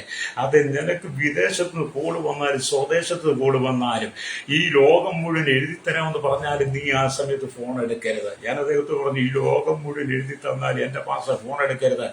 നിങ്ങൾ ഈ ഫോൺ വന്ന് എടുത്തുകൊണ്ട് ഓടി ഇവിടെ ഇരുന്നവരൊക്കെ കണ്ടില്ലേ, നിങ്ങളെ ആരും ബഹുമാനിക്കത്തില്ല, ആദരിക്കത്തില്ല. ഞാൻ പോലും നിങ്ങളെ ആദരിക്കത്തില്ല. കാരണം നിങ്ങളുള്ള സ്നേഹം നഷ്ടപ്പെട്ടു പോയെന്ന് പറഞ്ഞു. കാരണം അദ്ദേഹം പ്രാർത്ഥിച്ചിട്ട് കാര്യമില്ലേ. അദ്ദേഹം ലോക മനുഷ്യനാ, ലോകത്തിന് ചിന്തയില്ല. അദ്ദേഹത്തിന് വിദേശത്തു നിന്നുള്ള കോള, സ്വർഗത്തിൽ നിന്നുള്ള ശബ്ദം കേൾക്കാൻ അദ്ദേഹത്തിന് കഴിയുന്നില്ല. പ്രാർത്ഥനയിൽ സ്വർഗീയ ശബ്ദം പ്രാർത്ഥിക്കുമ്പോൾ ഏകാഗ്രത ദൈവ ശബ്ദം കേൾക്കാൻ അദ്ദേഹത്തിന് കഴിയുന്നില്ല. അവർ കേൾക്കുന്ന ശബ്ദം വിദേശത്തു നിന്ന് വരുന്ന ശബ്ദമാണ്. എത്ര ഗുണം പിടിക്കും അല്ലേ, രക്തജയം അല്ലേ. ഇവിടെ യേശുവിന്റെ പ്രാർത്ഥന, അന്ന് യേശു ശക്തിയായി പ്രാർത്ഥിച്ചുകൊണ്ടിരുന്നപ്പോൾ ഉറങ്ങിക്കൊണ്ടിരുന്ന ശിഷ്യന്മാരോട് എന്നോടുകൂടെ ഒരു നാഴിക പോലും ഉണർന്നിരിപ്പാൻ നിങ്ങൾക്ക് കഴിഞ്ഞില്ലയോ എന്ന് ചോദിച്ചു. യേശു പ്രാർത്ഥിച്ചുകൊണ്ടിരുന്നപ്പോൾ യേശുവിനോട് കൂടെയുള്ള ശിഷ്യന്മാരോട് ചോദിക്കുക, എന്നോടുകൂടെ ഒരു നാഴിക പോലും അല്ലുലിയ ഉണർന്നിരിക്കുവോ, എന്നോട് പ്രാർത്ഥിക്കാൻ കഴിഞ്ഞില്ലയോ എന്ന് ചോദിക്കുക. മത്തായി 26:40 വായിച്ചാൽ കഴിയും. അപ്പൊ എന്നോട് കൂടെ എന്നുള്ള ഈ വാക്കിനെ നിങ്ങൾ ശ്രദ്ധിച്ചു നോക്കണം. യേശു പറഞ്ഞത് എന്നോട് കൂടെയുള്ള ആ വാക്കിനെ. ചിലവർ നിങ്ങൾ ഇവിടുന്ന് പ്രാർത്ഥിച്ചാൽ ഇപ്പം വരാം, ചിലവർ നിങ്ങൾ ഇവിടുത്തെ പ്രാർത്ഥിച്ചു പക്ഷെ ഞാനിപ്പം വരാമെന്ന് പറയും. അല്ലെ വിശ്വാസികൾ നിങ്ങൾ ഇവിടെ പ്രാർത്ഥിച്ചു ഞാനിപ്പം വരാം. നിനക്കെന്താ പരിപാടി, നീ എവിടെ പോവാ? അവര് യേശു പറഞ്ഞു എന്നോട് കൂടെ. അപ്പം സഭയുടെ പാസ്റ്ററുടെ വിശ്വാസികളും വിശ്വാസികളും പരസ്പരം അങ്ങോട്ടും ഇങ്ങോട്ടും ചേർന്നിരുന്ന് പ്രാർത്ഥിക്കണം. അതാണ് യേശു എന്നോടുകൂടെ എന്ന ഈ വാക്കിനെ ശ്രദ്ധിച്ചു നോക്കി. നിങ്ങൾ മുട്ടിന്മേൽ നിന്ന് പ്രാർത്ഥിക്കുമ്പോഴെല്ലാം യേശു ക്രിസ്തുവിനോട് കൂടെ മുട്ടിന്മേൽ നിന്ന് പ്രാർത്ഥിക്കുന്ന അനുഭവം ഉണ്ടാകണം. നിങ്ങൾ മുട്ടിന്മേൽ നിന്ന് പ്രാർത്ഥിക്കുമ്പോഴെല്ലാം യേശു ക്രിസ്തുവിനോട് കൂടെ മുട്ടിന്മേൽ നിന്ന് പ്രാർത്ഥിക്കുന്ന അനുഭവം ഉണ്ടായിരിക്കണം. ഹല്ലേലൂയ. നിങ്ങൾ എപ്പോൾ പ്രാർത്ഥിക്കാൻ ഇരിക്കുന്നു അപ്പോൾ യേശു ക്രിസ്തുവിനോട് ചേർന്നിരിക്കണം. എപ്പോൾ പ്രാർത്ഥിക്കാൻ നിൽക്കുമ്പോൾ ആ മുട്ടിന്മേൽ നിൽക്കുന്ന അനുഭവം യേശുവിനോട് ചേർത്തായിരിക്കണം. ഹല്ലേലൂയ. പ്രാർത്ഥന എന്നുള്ളത് വലിയ പ്രാധാന്യമുള്ളതാണ്. അപ്പൊ അതുകൊണ്ട് സ്തോത്രം. ഹല്ലേലൂയ. യേശുവിനോട് മുട്ടിന്മേൽ നിൽക്കുന്നു എന്ന് കരുതി ക്രിസ്തുവിനോട് കൂടെ ഇരുന്ന് പ്രാർത്ഥിക്കണം. വിശ്വാസത്തോടു കൂടിയുള്ള പ്രാർത്ഥന. ഹല്ലേലൂയ. ദീനക്കാരനെ രക്ഷിക്കുമെന്നൊക്കെ യാക്കോബ് പറയുന്നുണ്ട്. ഹല്ലേലൂയ. അപ്പൊ നിങ്ങൾ വിശ്വാസത്തോടു കൂടി ക്രിസ്തുവിനോട് പ്രാർത്ഥിക്കുകയാണെങ്കിൽ നിങ്ങളുടെ കരം അവൻ പിടിക്കും. ഹല്ലേലൂയ. നിങ്ങൾ ക്രിസ്തുവിനോടുകൂടെ ആണ് പ്രാർത്ഥിക്കും, നിങ്ങളുടെ വലം കയ്യിൽ അവൻ പിടിച്ചിരിക്കും. ഹല്ലേലൂയ. നിങ്ങളോട് ചേർന്ന് അവനിരിക്കും. ഹല്ലേലൂയ. നിങ്ങളുടെ പ്രാർത്ഥനയ്ക്കകത്ത് യേശു ഉണ്ടാവും. അല്ലേലൂയ. നിന്റെ കുടുംബ പ്രാർത്ഥന പ്രഭാതത്തിൽ യേശുവുള്ള പ്രാർത്ഥനയാണോ? നിന്റെ വൈകിട്ട് നിന്റെ ഭവനത്തിലെ സന്ധ്യാപ്രാർത്ഥനയ്ക്കകത്ത് യേശു ഉണ്ടോ? ഹല്ലേലൂയ. നിങ്ങൾ സഭയിൽ കിടന്നു എന്ന് പ്രാർത്ഥിക്കുമ്പോൾ യേശു ഉണ്ടോ? ഹല്ലേലൂയ. യേശുവില്ലെങ്കിൽ ഇന്ന് തൊട്ട് യേശുവിനെ ചേർക്കണം കേട്ടോ. കാഹളം ധരിക്കുന്ന സമയമായി, മധ്യാകാശത്തിൽ യേശു വരാൻ സമയമായി, തന്റെ വിശുദ്ധ സഭയെ ചേർക്കുന്ന നാളുകളാണ്. ലോക സംഭവങ്ങൾ ഓരോന്നും കണ്ടുകൊണ്ടിരിക്കുന്ന പ്രവചനങ്ങളിൽ പൂർത്തീകരിക്കുന്നു. ഇനിയും എന്നെ കേൾക്കുന്ന മാതാവി പിതാവി, നീ ലോകത്തോട് ചേർന്നിരിക്കാതെ നീ ദൈവത്തോട് ചേർന്നിരിക്കണം. അവൻ എന്നോട് പറ്റിയിരിക്കാൻ ഞാൻ എന്നെ വിടിവിക്കവന്റെ നാമത്തെ അറിയാൻ ഞാൻ ഉയർത്തുന്ന 91 സങ്കീർത്തനം 10 വായിച്ചാൽ കാണാൻ കഴിയും. അത് എന്നെ കേൾക്കുന്ന നമ്മൾ അവരോട് കൂടെ പറ്റിയിരിക്കണം. പ്രാർത്ഥനയിൽ ഗത്സമനെ യേശുവിനോടുകൂടെ പറ്റിയിരുന്നാൽ മാത്രമേ അവൻ നമ്മളെ അറിയത്തുള്ളൂ, നമ്മെ ഉയർത്തത്തുള്ളൂ. ഹല്ലേലൂയ. ഇതൊരു പ്രാർത്ഥന എന്ന് പറയുന്നൊരു ചടങ്ങല്ല. പ്രാർത്ഥന എന്നൊരു ചടങ്ങല്ല, ഒരു ആചാരമല്ല, ഒരു കർമ്മമല്ലത്. ഹല്ലേലൂയ. അത് നാം ദൈവത്തോട് ശുദ്ധ മനസ്സാക്ഷിയോടുകൂടി ചെയ്യുന്ന, നമ്മളെ ഏൽപ്പിച്ചിരിക്കുന്ന ആത്മഭാരത്തോടുള്ള ദൗത്യമാണ്. ഹല്ലേലൂയ. ചിലരൊക്കെ കർമ്മം പോലെ ചടങ്ങ് പോലെ ചെയ്യുന്ന ഒരു ആചാരമായിട്ട് അതങ്ങനെ ചെയ്യുന്നവർ ചെയ്തോട്ട്. പക്ഷേ വീണ്ടെടുക്കപ്പെട്ട ദൈവത്തിന്റെ പേരെ, വീണ്ടെടുക്കപ്പെട്ട ദൈവത്തിന്റെ ദാസിയെ നിനക്ക് തന്നിരിക്കുന്ന അഭിഷേകമുണ്ടല്ലോ, കൃപയുടെ യാതൊരു ആത്മാവുണ്ടല്ലോ, അതിലൂടെ എന്റെ മേൽ പക്കുന്ന അഭിഷേകമുണ്ടല്ലോ, അത് യേശുവിനോട് കൂടെ മുട്ടിമേൽ നിന്ന് പ്രാർത്ഥിക്കാൻ വേണ്ടിയിട്ടുള്ളതാണ്. അത് ലോകത്തോടു കൂടി ഇരിക്കുവാൻ വേണ്ടിയിട്ടുള്ളതല്ല. ലോകപരമായ അനുഭവത്തിൽ ഇരിക്കുന്നതല്ല. നീ യേശുവിനോട് ചേർന്നിരിക്കണം. രക്തം ചെയ്യാം. ഹല്ലേലൂയ. ഇവിടെ ദൈവത്തിന്റെ വചനം കാണാൻ കഴിയും. എങ്ങനെയെങ്കിലും തനി പ്രാർത്ഥിക്കുവാൻ തുടങ്ങുക എന്ന് യേശു പറഞ്ഞില്ല. ശിഷ്യന്മാർക്ക് പറഞ്ഞത് എങ്ങനെയെങ്കിലും നിങ്ങൾ പ്രാർത്ഥിച്ചു, അല്ലെങ്കിൽ നീ കൂടി ഇത് പ്രാർത്ഥിച്ചു, അനുഭവമല്ല യേശു പറഞ്ഞത്. എന്നോട് കൂടെ, എന്നോട് ചേർന്ന് ഒരേ മനസ്സായി പ്രാർത്ഥിക്കണമെന്നാണ് യേശു പറഞ്ഞത്. യേശു പറഞ്ഞെന്താ? എന്നോട് കൂടെ ഒരേ മനസ്സോടെ, ഏകാഗ്രതയോടെ, ഒരേ ഹൃദയത്തോടെ, ഹല്ലേലൂയ, നമുക്ക് ഒന്നിച്ച് പ്രാർത്ഥിക്കാമെന്ന യേശു തന്റെ ശിഷ്യന്മാരോട് പറഞ്ഞത്. നിങ്ങൾ പ്രാർത്ഥിച്ചെന്ന് പറഞ്ഞിട്ട് യേശു പോയില്ല കേട്ടോ. ഹല്ലേലൂയ. രക്തം ചെയ്യാം. ഹല്ലേലൂയ. യേശു ആദ്യമായി രക്തം ചീന്തിയ സ്ഥലം ക്രൂശല്ല. യേശു ആദ്യമായി രക്തം ചീന്തിയ സ്ഥലം ക്രൂശല്ല എന്ന് നമുക്ക് മനസ്സിലാക്കാൻ കഴിയും. ഹല്ലേലൂയ. ഗത്സമന തോട്ടത്തിലായിരുന്നു എന്ന് നമുക്ക് മനസ്സിലാക്കാൻ കഴിയും.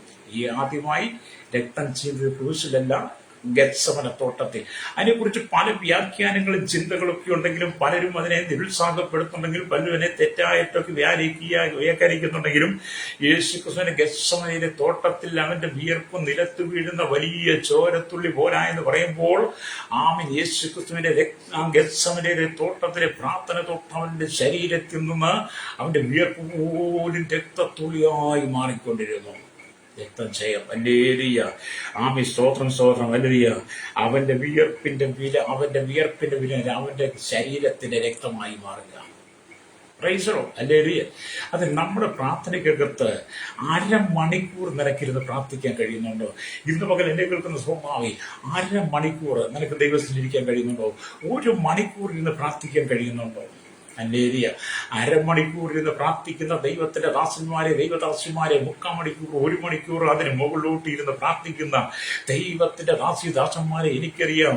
ആമേൻ. 1 മണിക്കൂർ, 1.5 മണിക്കൂറൊക്കെ ഒന്നിച്ചിരുന്ന് ഒരുപോലെ മുഴങ്കാലുമേലിരുന്ന് പ്രാർത്ഥിക്കുന്ന, മുട്ടിമേലിരുന്ന് പ്രാർത്ഥിക്കുന്ന, അന്യഭാഷയിൽ ആരാധിക്കുന്ന, കൃപയുടെ യാതൊരു ആത്മാവിനെ ആശ്രയപ്പെട്ട് അഭിഷേകത്തിലിരുന്ന് ആരാധിക്കുന്ന ഗത്സമന തോട്ടത്തിൽ യേശുവിനോട് കൂടെ ആമേൻ അതിശ്രദ്ധയോടെ പ്രാണവേദനയായിരുന്ന് പ്രാർത്ഥിക്കുന്ന ആത്മഭാരമുള്ള ദൈവദാസന്മാരെ എനിക്കറിയാം. അങ്ങനെയുള്ള സഭകളെ എനിക്കറിയാം. ഞാൻ അവരോടൊക്കെ കൂടെ പ്രാർത്ഥിച്ചിട്ടുണ്ട്. അവരുടെയൊക്കെ പ്രാർത്ഥന ഞാൻ പങ്കാളിയായി തീർന്നിട്ടുണ്ട്. അതുകൊണ്ട് എന്നെ കേൾക്കുന്ന ശ്രോതാവേ, നമ്മുടെ പ്രാർത്ഥന എന്താണ്? ദൈവത്തിന് പ്രാർത്ഥനയ്ക്ക് സമയം കൊടുക്കണം. നിന്റെ നന്മകൾ മാത്രം പ്രതീക്ഷിക്കാതെ, നിന്റെ ഉയർച്ച മാത്രം പ്രതീക്ഷിക്കാതെ, നിന്റെ മക്കളുടെ ഭാവി മാത്രം പ്രതീക്ഷിക്കാതെ, ആമി വിദേശത്ത് പോകുവാൻ, വിസ കെട്ടാൻ വേണ്ടി, പണം കെട്ടാൻ വേണ്ടി, വീട് കിട്ടാൻ വേണ്ടി, ആമി മക്കളെ കെട്ടിക്കാൻ വേണ്ടിയിട്ട് മാത്രം നീ പ്രാർത്ഥന ഉപയോഗപ്പെടുത്താതെ നിനക്ക് ചുറ്റും നശിച്ചുകൊണ്ടിരിക്കുന്ന കോടാനുകോടി ജനങ്ങളുടെ പാപത്തിനവർ പിന്തിരിയാൻ, പാപത്തിന് മോചനം പ്രാപിച്ച് യേശുക്രിസ്തുവിന്റെ ആത്മരക്ഷ പ്രാപിക്കുന്ന വീണ്ടെടുപ്പിന്റെ അനുഭവം നിന്റെ പ്രാർത്ഥനയ്ക്കകത്തുണ്ടായിരിക്കണം. ഹല്ലേലൂയ. അല്ലാതെ ഇന്നത്തെ പോലെ കുറച്ച് സഹോദരിമാർ ഒന്നിച്ചു കൂട്ടി രാവിലെ പണിയൊന്നുമില്ലാതെ അടുത്ത വീടിന്റെ മുറ്റത്ത് നിന്ന് നുണ പറയുന്നത് പോലെ, ഹല്ലേലൂയ, മിനക്കെട്ട് നടക്കുന്നത് പോലെ നീ നടന്ന് പോകരുത്. ഒരു വിശ്വാസി നുണ പറയുവാൻ, മിനക്കെട്ട് നടക്കുവാൻ, അടുത്ത വീട്ടിലേക്ക് ഉശലം പറയാൻ പോകരുത്. നിന്റെ ഭവനത്തിന്റെ പണി തീർത്തിട്ട് നീ പ്രാർത്ഥനയ്ക്ക് വേണ്ടി മുടങ്ങാൻ മടക്കണം. രക്തം ചെയ്യണം. ഹല്ലേലൂയ. നമുക്ക് പ്രാർത്ഥനയാണ് ഏറ്റവും വലുത് കേട്ടോ. ഹല്ലേലൂയ. എന്റെ ജീവിതത്തിൽ ഞാൻ നിങ്ങളോട് പറയട്ടെ, നിങ്ങൾ വിശ്വസിച്ചാലും ഇല്ലെങ്കിലും എന്റെ ജീവിതത്തിൽ പ്രാർത്ഥന സമയത്ത് ഞാനൊരു കോൾ പോലും എടുക്കത്തില്ല. പ്രാർത്ഥിച്ചുകൊണ്ടിരിക്കുന്ന സമയത്ത് ആരുടെ കോൾ വന്നാലും എടുക്കത്തില്ല. ഞാൻ ഭക്ഷണം കഴിക്കുന്ന സമയത്ത് ആരുടെയും കോൾ എടുക്കത്തില്ല. ഞാൻ ഭക്ഷണം കഴിക്കുമ്പോൾ മൊബൈൽ എൻ്റെ മുമ്പിൽ കൊണ്ട് വെക്കത്തില്ല, കോൾ എടുക്കത്തില്ല. ഞാൻ പ്രാർത്ഥിക്കുമ്പോൾ മൊബൈൽ നോക്കത്തില്ല, കോൾ എടുക്കത്തില്ല. കാരണം ഭക്ഷണം കഴിക്കുമ്പോഴെങ്കിലും നമുക്ക് സ്വസ്ഥമായിട്ട് ഇത് കഴിക്കണ്ടേ, പ്രാർത്ഥിക്കുന്ന സമയത്ത് ഏകാഗ്രതയോട് ഇത് പ്രാർത്ഥിക്കണ്ടേ. അതുകൊണ്ട് നിന്റെ പ്രാർത്ഥനയ്ക്കകത്ത് ചില തീരുമാനം ഉണ്ടാകണം. Praise the lord. ഇതിയും നെല്ലിക്കച്ചാക്കിന്റെ കുത്തഴിച്ചു വിട്ടതുപോലെ നെല്ലിക്കച്ചാക്കിന്റെ കുത്തഴിച്ചു വിട്ടാൽ നിങ്ങൾ കണ്ടിട്ടുണ്ടോ? എവിടെയും മാർക്കറ്റിൽ പോയി നോക്കണം. വലിയ ഞായറാഴ്ചകൾ അല്ലെങ്കിൽ ആ മാർക്കറ്റിന്റെ ദിവസങ്ങളിൽ ലോഡ് വന്നിറങ്ങും, വലിയ നെല്ലിക്കച്ചാക്കൊക്കെ വരും. അതങ്ങോട്ട് മാർക്കറ്റിലേക്ക് പൊട്ടിച്ചിടുന്നത് കാണാൻ കഴിയും. എന്ന് പറഞ്ഞ പോലെ ചിലരൊക്കെ പ്രാർത്ഥിക്കാനെങ്കിൽ നെല്ലിക്കച്ചാക്കിന്റെ കുത്തഴിച്ചു വിടുന്നത് പോലെ അവരുടെ മുമ്പിൽ ഇത് ഫോൺ അങ്ങോട്ട് മെസ്സേജ് തുടങ്ങാൻ തുടങ്ങും, വിളിക്കാൻ തുടങ്ങും. പിന്നെ അവരുടെ പ്രാർത്ഥനയ്ക്കകത്ത് എന്താ ഒരു സ്വസ്ഥതയും കാണത്തില്ല. കൂടെ ഇരുന്ന് പ്രാർത്ഥിക്കുന്നവരെ പോലും ഏകാഗ്രത നഷ്ടപ്പെടുത്തും. എന്ന് പറഞ്ഞാൽ പ്രാർത്ഥിക്കുന്നതിനുള്ളിൽ പിശാച് കയറി പ്രവർത്തിക്കുമെന്ന്. ഹല്ലേലൂയ. അതുകൊണ്ട് നീ പ്രാർത്ഥനയിലേക്ക് മടങ്ങി വരണം. Price the Lord. നിങ്ങൾ പ്രാർത്ഥിക്കാൻ തയ്യാറാവുമ്പോഴാണ് യേശു നിങ്ങൾക്ക് വേണ്ടി പ്രവർത്തിക്കാൻ തയ്യാറാകുന്നത്. നീ ഏകാഗ്രതയോടെ മുട്ടുമേന്ന് പ്രാർത്ഥിക്കുമ്പോഴാണ് നിന്റെ കുടുംബത്തിന്റെ എല്ലാ പ്രശ്നങ്ങൾക്കും പരിഹാരം. ചിലൊക്കെ പറയും, ഇത്രയും കാലം പ്രാർത്ഥിച്ചു, എനിക്ക് വീട് കിട്ടിയില്ല, ഇത്രയും നാൾ പ്രാർത്ഥിച്ചു, അല്ലെങ്കിൽ എനിക്കൊരു സ്ഥലം കിട്ടി, ഇത്രയും കാലം പ്രാർത്ഥന, മക്കൾക്ക് ജോലി കിട്ടിയില്ല, ഇത്രയും കാലം പ്രാർത്ഥന, ഭർത്താവിന്റെ മദ്യപാനം മാറിയില്ല, ഇത്രയും കാലം പ്രാർത്ഥന, രോഗത്തിന് സൗഖ്യമില്ലെന്നൊക്കെ പലരും പറയാറില്ലേ? എന്തുകൊണ്ടാണ്? ഏകാഗ്രതയോടെ നീ ഗത്സമനയിലേക്ക് വന്നോ? യേശുവിനോട് കൂടെ നീ മുട്ടുമേൽ നിന്നോ? നിന്റെ ഹൃദയത്തിനകത്ത് ഏകാഗ്രത ഉണ്ടായിരുന്നോ? ഹല്ലേലൂയ. അതില്ലാതെ പോയതാണ് നിന്റെ പ്രാർത്ഥനയ്ക്കെല്ലാം തടസ്സം നിൽക്കുന്നത്. അതുകൊണ്ട് ഇന്ന് പകൽ നീ മടങ്ങി വന്ന് യേശു ക്രിസ്തു അമേലിയ നമുക്കൊരു പ്രാർത്ഥന കാണിച്ചവരെ കാണിച്ചുവരെ പിന്തുടരുവാൻ മാതൃക വെച്ചിട്ട് പോകുമ്പോൾ നമ്മൾ യേശുവിനോട് കൂടി നിൽക്കണം. ഏറ്റവും വലിയ പ്രാർത്ഥന വീരൻ യേശുവാണ്. അല്ലേ? നമ്മുടെ പ്രാർത്ഥന യേശുവായിട്ടുള്ള ബന്ധം മാത്രം മതി കേട്ടോ. അല്ലേലിയ. ഇവിടെ അല്ലെങ്കിൽ വേദവചനം നമ്മൾ ചിന്തിക്കുമ്പോൾ രക്തത്തിനൊരു ശബ്ദമുണ്ട്. രക്തത്തിന്റെ ശബ്ദം സ്വർഗരാജ്യം വരെ എത്തുക. അല്ലേലിയ. രക്തത്തിന് ഒരു ശബ്ദമുണ്ട്. അപ്പം ഗത്സമനത്തോട്ടത്തിൽ അവന്റെ വിയർപ്പ് നിലത്ത് വീഴുന്ന ചോരത്തുള്ളി പോലെ ആയെങ്കിൽ ആ ചോരത്തുള്ളിക്കൊരു ശബ്ദമുണ്ട്, ആ രക്തത്തിനൊരു ശബ്ദമുണ്ട്. ആ രക്തത്തിന്റെ ശബ്ദം സ്വർഗത്തിൽ വരെയും ദൈവരാജ്യത്തിൽ വരെ എത്തുന്നുവെന്ന് നമുക്ക് കാണാൻ കഴിയും. ആദ്യമായി ഉദാഹരണം പറയുമ്പോൾ അല്ലെങ്കിൽ കായി തന്റെ സഹോദരനായിരിക്കുന്ന ഹാബീലിനെ കൊന്നു. രക്തം ചീന്തിയപ്പോൾ ആ രക്തത്തിന്റെ ശബ്ദം ദൈവം കേട്ട് എന്താണ് ചെയ്തത്? അതിന് ദൈവം അരുളി ചെയ്തു, നീ എന്ത് ചെയ്തു? നിന്റെ അനുജന്റെ രക്തത്തിന്റെ ശബ്ദം ഭൂമിയിൽ നിന്ന് എന്നോട്ട് നിലവിളിക്കുന്നുവെന്ന് ഉൽപ്പത്തി പുസ്തകം 4:10 വായിക്കുന്നുണ്ട്. കായീൻ അല്ലെങ്കിൽ സ്വന്തം അനുജനെ കൊന്നു, അവന്റെ രക്തം ചീന്തി. ആ രക്തത്തിന്റെ ശബ്ദം എന്ത് പറ്റി? ദൈവരാജ്യത്തിലെത്തി, നമ്മുടെ കർത്താവിന്റെ ചെവിയിലെത്തി. കായീനോട് യഹോവ ചോദിച്ചു, നീ എന്ത് ചെയ്തു? അവന്റെ രക്തത്തിന്റെ ശബ്ദം എന്റെ കാതുകളിലെത്തി. അല്ലേലിയ. സ്തോത്രം എന്ന്. അല്ലേലിയ. അപ്പൊ രക്തത്തിന്റെ ശബ്ദം ഭൂമിയിൽ നിന്നും എന്നോട്ട് നിലവിളിക്കുന്നു. അല്ലേലിയ. സ്തോത്രം. ഹാബേലിന്റെ രക്തം എന്ത് സംസാരിച്ചിരിക്കും? അല്ലേലിയ. ഹാബേലിന്റെ രക്തം എന്തായിരിക്കും നമ്മൾ യേശുവിനോട് സംസാരിച്ചത്? ഹാബേല് പറഞ്ഞു കാണുമോ, എന്റെ കർത്താവേ, എന്റെ ജ്യേഷ്ഠൻ കായി എന്നെ കൊന്നു, എനിക്ക് ജീവിക്കാൻ പറ്റും എന്നൊക്കെ ആയിരിക്കുമോ പറഞ്ഞത്? നമുക്കങ്ങ് ഊഹിക്കാവുന്നതേ ഉള്ളൂ. പക്ഷെ അങ്ങനെയൊന്നും ആയിരിക്കത്തില്ല. ദൈവം പറയുന്ന അവന്റെ ശബ്ദം എന്റെ ചെവിയിലെത്തി. അതുകൊണ്ട് ഗത്സമന തോട്ടത്തിൽ യേശു ശ്രദ്ധയോടെ പ്രാർത്ഥിച്ചു. അവൻ പ്രാണവേദനയിലായി അവന്റെ വിയർപ്പുതുള്ളി നിലത്ത് വീഴുന്ന വലിയ രക്തത്തുള്ളി പോലെ ആയെന്ന് പറയുമ്പോൾ രക്തത്തിനൊരു ശബ്ദമുണ്ടെന്ന് ദൈവരാജ്യം വരെ കേൾക്കുകയാണ്. ഗത്സമനയിൽ യേശു പ്രാർത്ഥിച്ചത് അവന്റെ വിയർപ്പ് നിലത്ത് വീഴുന്ന വലിയ ചോരത്തുള്ളി, ആ ശബ്ദം, രക്തത്തിന്റെ ശബ്ദം സ്വർഗത്തിൽ പിതാവിന്റെ ചെവിയിലെത്തി. രക്തജയം. അതെന്തെയും പ്രാർത്ഥിക്കുമ്പോൾ അതിശക്തിയോടെ പ്രാണവേദനയിലാകണം. രക്തജയം. ഹല്ലേലൂയ. എന്നെ കേൾക്കുന്ന മാതാപിതാ, പ്രാർത്ഥനയ്ക്ക് വേണ്ടി തീരുമാനം എടുക്കുക. നിന്റെ എല്ലാ കഷ്ടങ്ങളും മാറുമെന്ന്, നിന്റെ എല്ലാ സങ്കടങ്ങളും മാറും, ദുരിതങ്ങൾ മാറുമെന്ന്. നിന്റെ കണ്ണുനീര് തുടയ്ക്കാൻ നിന്റെ മാതാപിതാക്കൾക്ക് കഴിയില്ല. നിന്റെ കണ്ണുനീര് തുടയ്ക്കാൻ നിന്റെ ബന്ധുമിത്രാദികൾക്ക് കഴിയില്ല. എന്നെ കേൾക്കുന്ന ശ്രോതാവ്, നിന്റെ കണ്ണുനീര് തുടക്കുന്ന ഭർത്താവിന് കഴിയത്തില്ല, ഭാര്യയ്ക്ക് മക്കൾക്ക് കഴിയത്തില്ല, അയൽവാസികൾ സഭയ്ക്ക് കഴിയത്തില്ല. അഥവാ അവർ ചെയ്താലെല്ലാം താൽക്കാലികമാണ്. അത് നിന്റെ കണ്ണുനീര് തുടയ്ക്കുവാൻ യേശുവിന് മാത്രമേ കഴിയുള്ളൂ. സ്വന്തം സഹോദരൻ മരിച്ചപ്പോൾ അല്ലെങ്കിൽ സഹോദരൻ മരണത്തിൽ മനം തൊന്ന് കണ്ണുനീരോടെ പ്രാർത്ഥിക്കുന്ന, കണ്ണുനീരോടെ കരയുന്ന മാർത്തയുടെയും മറിയുടെയും കണ്ണുനീര് തുടയ്ക്കുവാൻ യഹൂദന്മാരും കൂടി വന്നവരെല്ലാം ശ്രമിച്ചെങ്കിലും അവർ കണ്ണുനീര് തുടയ്ക്കുവാൻ ആർക്കും കഴിഞ്ഞില്ല. മാർത്തയുടെ മറിയിലെ കണ്ണുനീർ തുടയ്ക്കുവാൻ യേശുവിന് മാത്രമേ കഴിഞ്ഞുള്ളൂ. അതുകൊണ്ട് ഇന്ന് പകൽ എന്നോട് കേൾക്കുന്ന സ്നേഹിത, നീ കണ്ണുനീരോടെ ദൈവത്തിന് നിലവിളിച്ചാൽ നിന്റെ കണ്ണുനീര് തുടയ്ക്കുവാൻ സ്വർഗത്തിൽ ദൈവത്തിന്റെ കരം നിന്റെ പേരിൽ വെളിപ്പെടുക തന്നെ ചെയ്യും, രക്തം ചെയ്യും. വിശ്വസിക്കുന്ന ദൈവത്തിന്റെ പേരും സ്വോത്രം പറഞ്ഞാട്ട്, വിശ്വസിക്കുന്ന സ്വോത്രം പറഞ്ഞാട്ട് നീ നഷ്ടപ്പെട്ടു പോകാതിരിക്കാൻ വേണ്ടിയിട്ടാണ്. നിന്റെ പ്രാർത്ഥനയ്ക്കൊക്കെ തിന്നിയെങ്കിലും ഈ എഴുതിയ പ്രാർത്ഥനയ്ക്ക് തടസ്സമായി നിൽക്കുന്ന, പ്രാർത്ഥനയ്ക്ക് ചേരാത്തത്, പ്രാർത്ഥനയ്ക്ക് യോഗ്യമല്ലാത്തതിനെയൊക്കെ നീ മാറ്റി വെക്കണം. എന്നിട്ട് നീ ദൈവത്തിലേക്ക് മടങ്ങി വരണം. അപ്പൊ യേശുവിന്റെ രക്തത്തിന്റെ യേശു പറയാണ് ഹാബിയലിന്റെ രക്തത്തിൽ എഴുതിയ രക്തത്തെക്കാൾ ഗുണകരമായി സംസാരിക്കുന്ന എന്ന് പറഞ്ഞ പഴയ നിയമത്തിലെ പ്രമാണപ്രകാരം പല്ലിന് പല്ല്, കണ്ണിന് കല്ല്, അല്ലെ കണ്ണിന് കണ്ണ്, അല്ലെ പല്ലിന് പല്ല്, കണ്ണിന് കണ്ണ്, ജീവന് പകരം ജീവൻ എന്ന രീതിയിൽ തന്റെ സഹോദരനെ പകരം വീട്ടണമെന്ന് പറഞ്ഞിരിക്കാൻ കായി. അല്ലേ? എന്നാൽ യേശുവിന്റെ രക്തം അപ്രകാരം സംസാരിക്കുകയില്ല.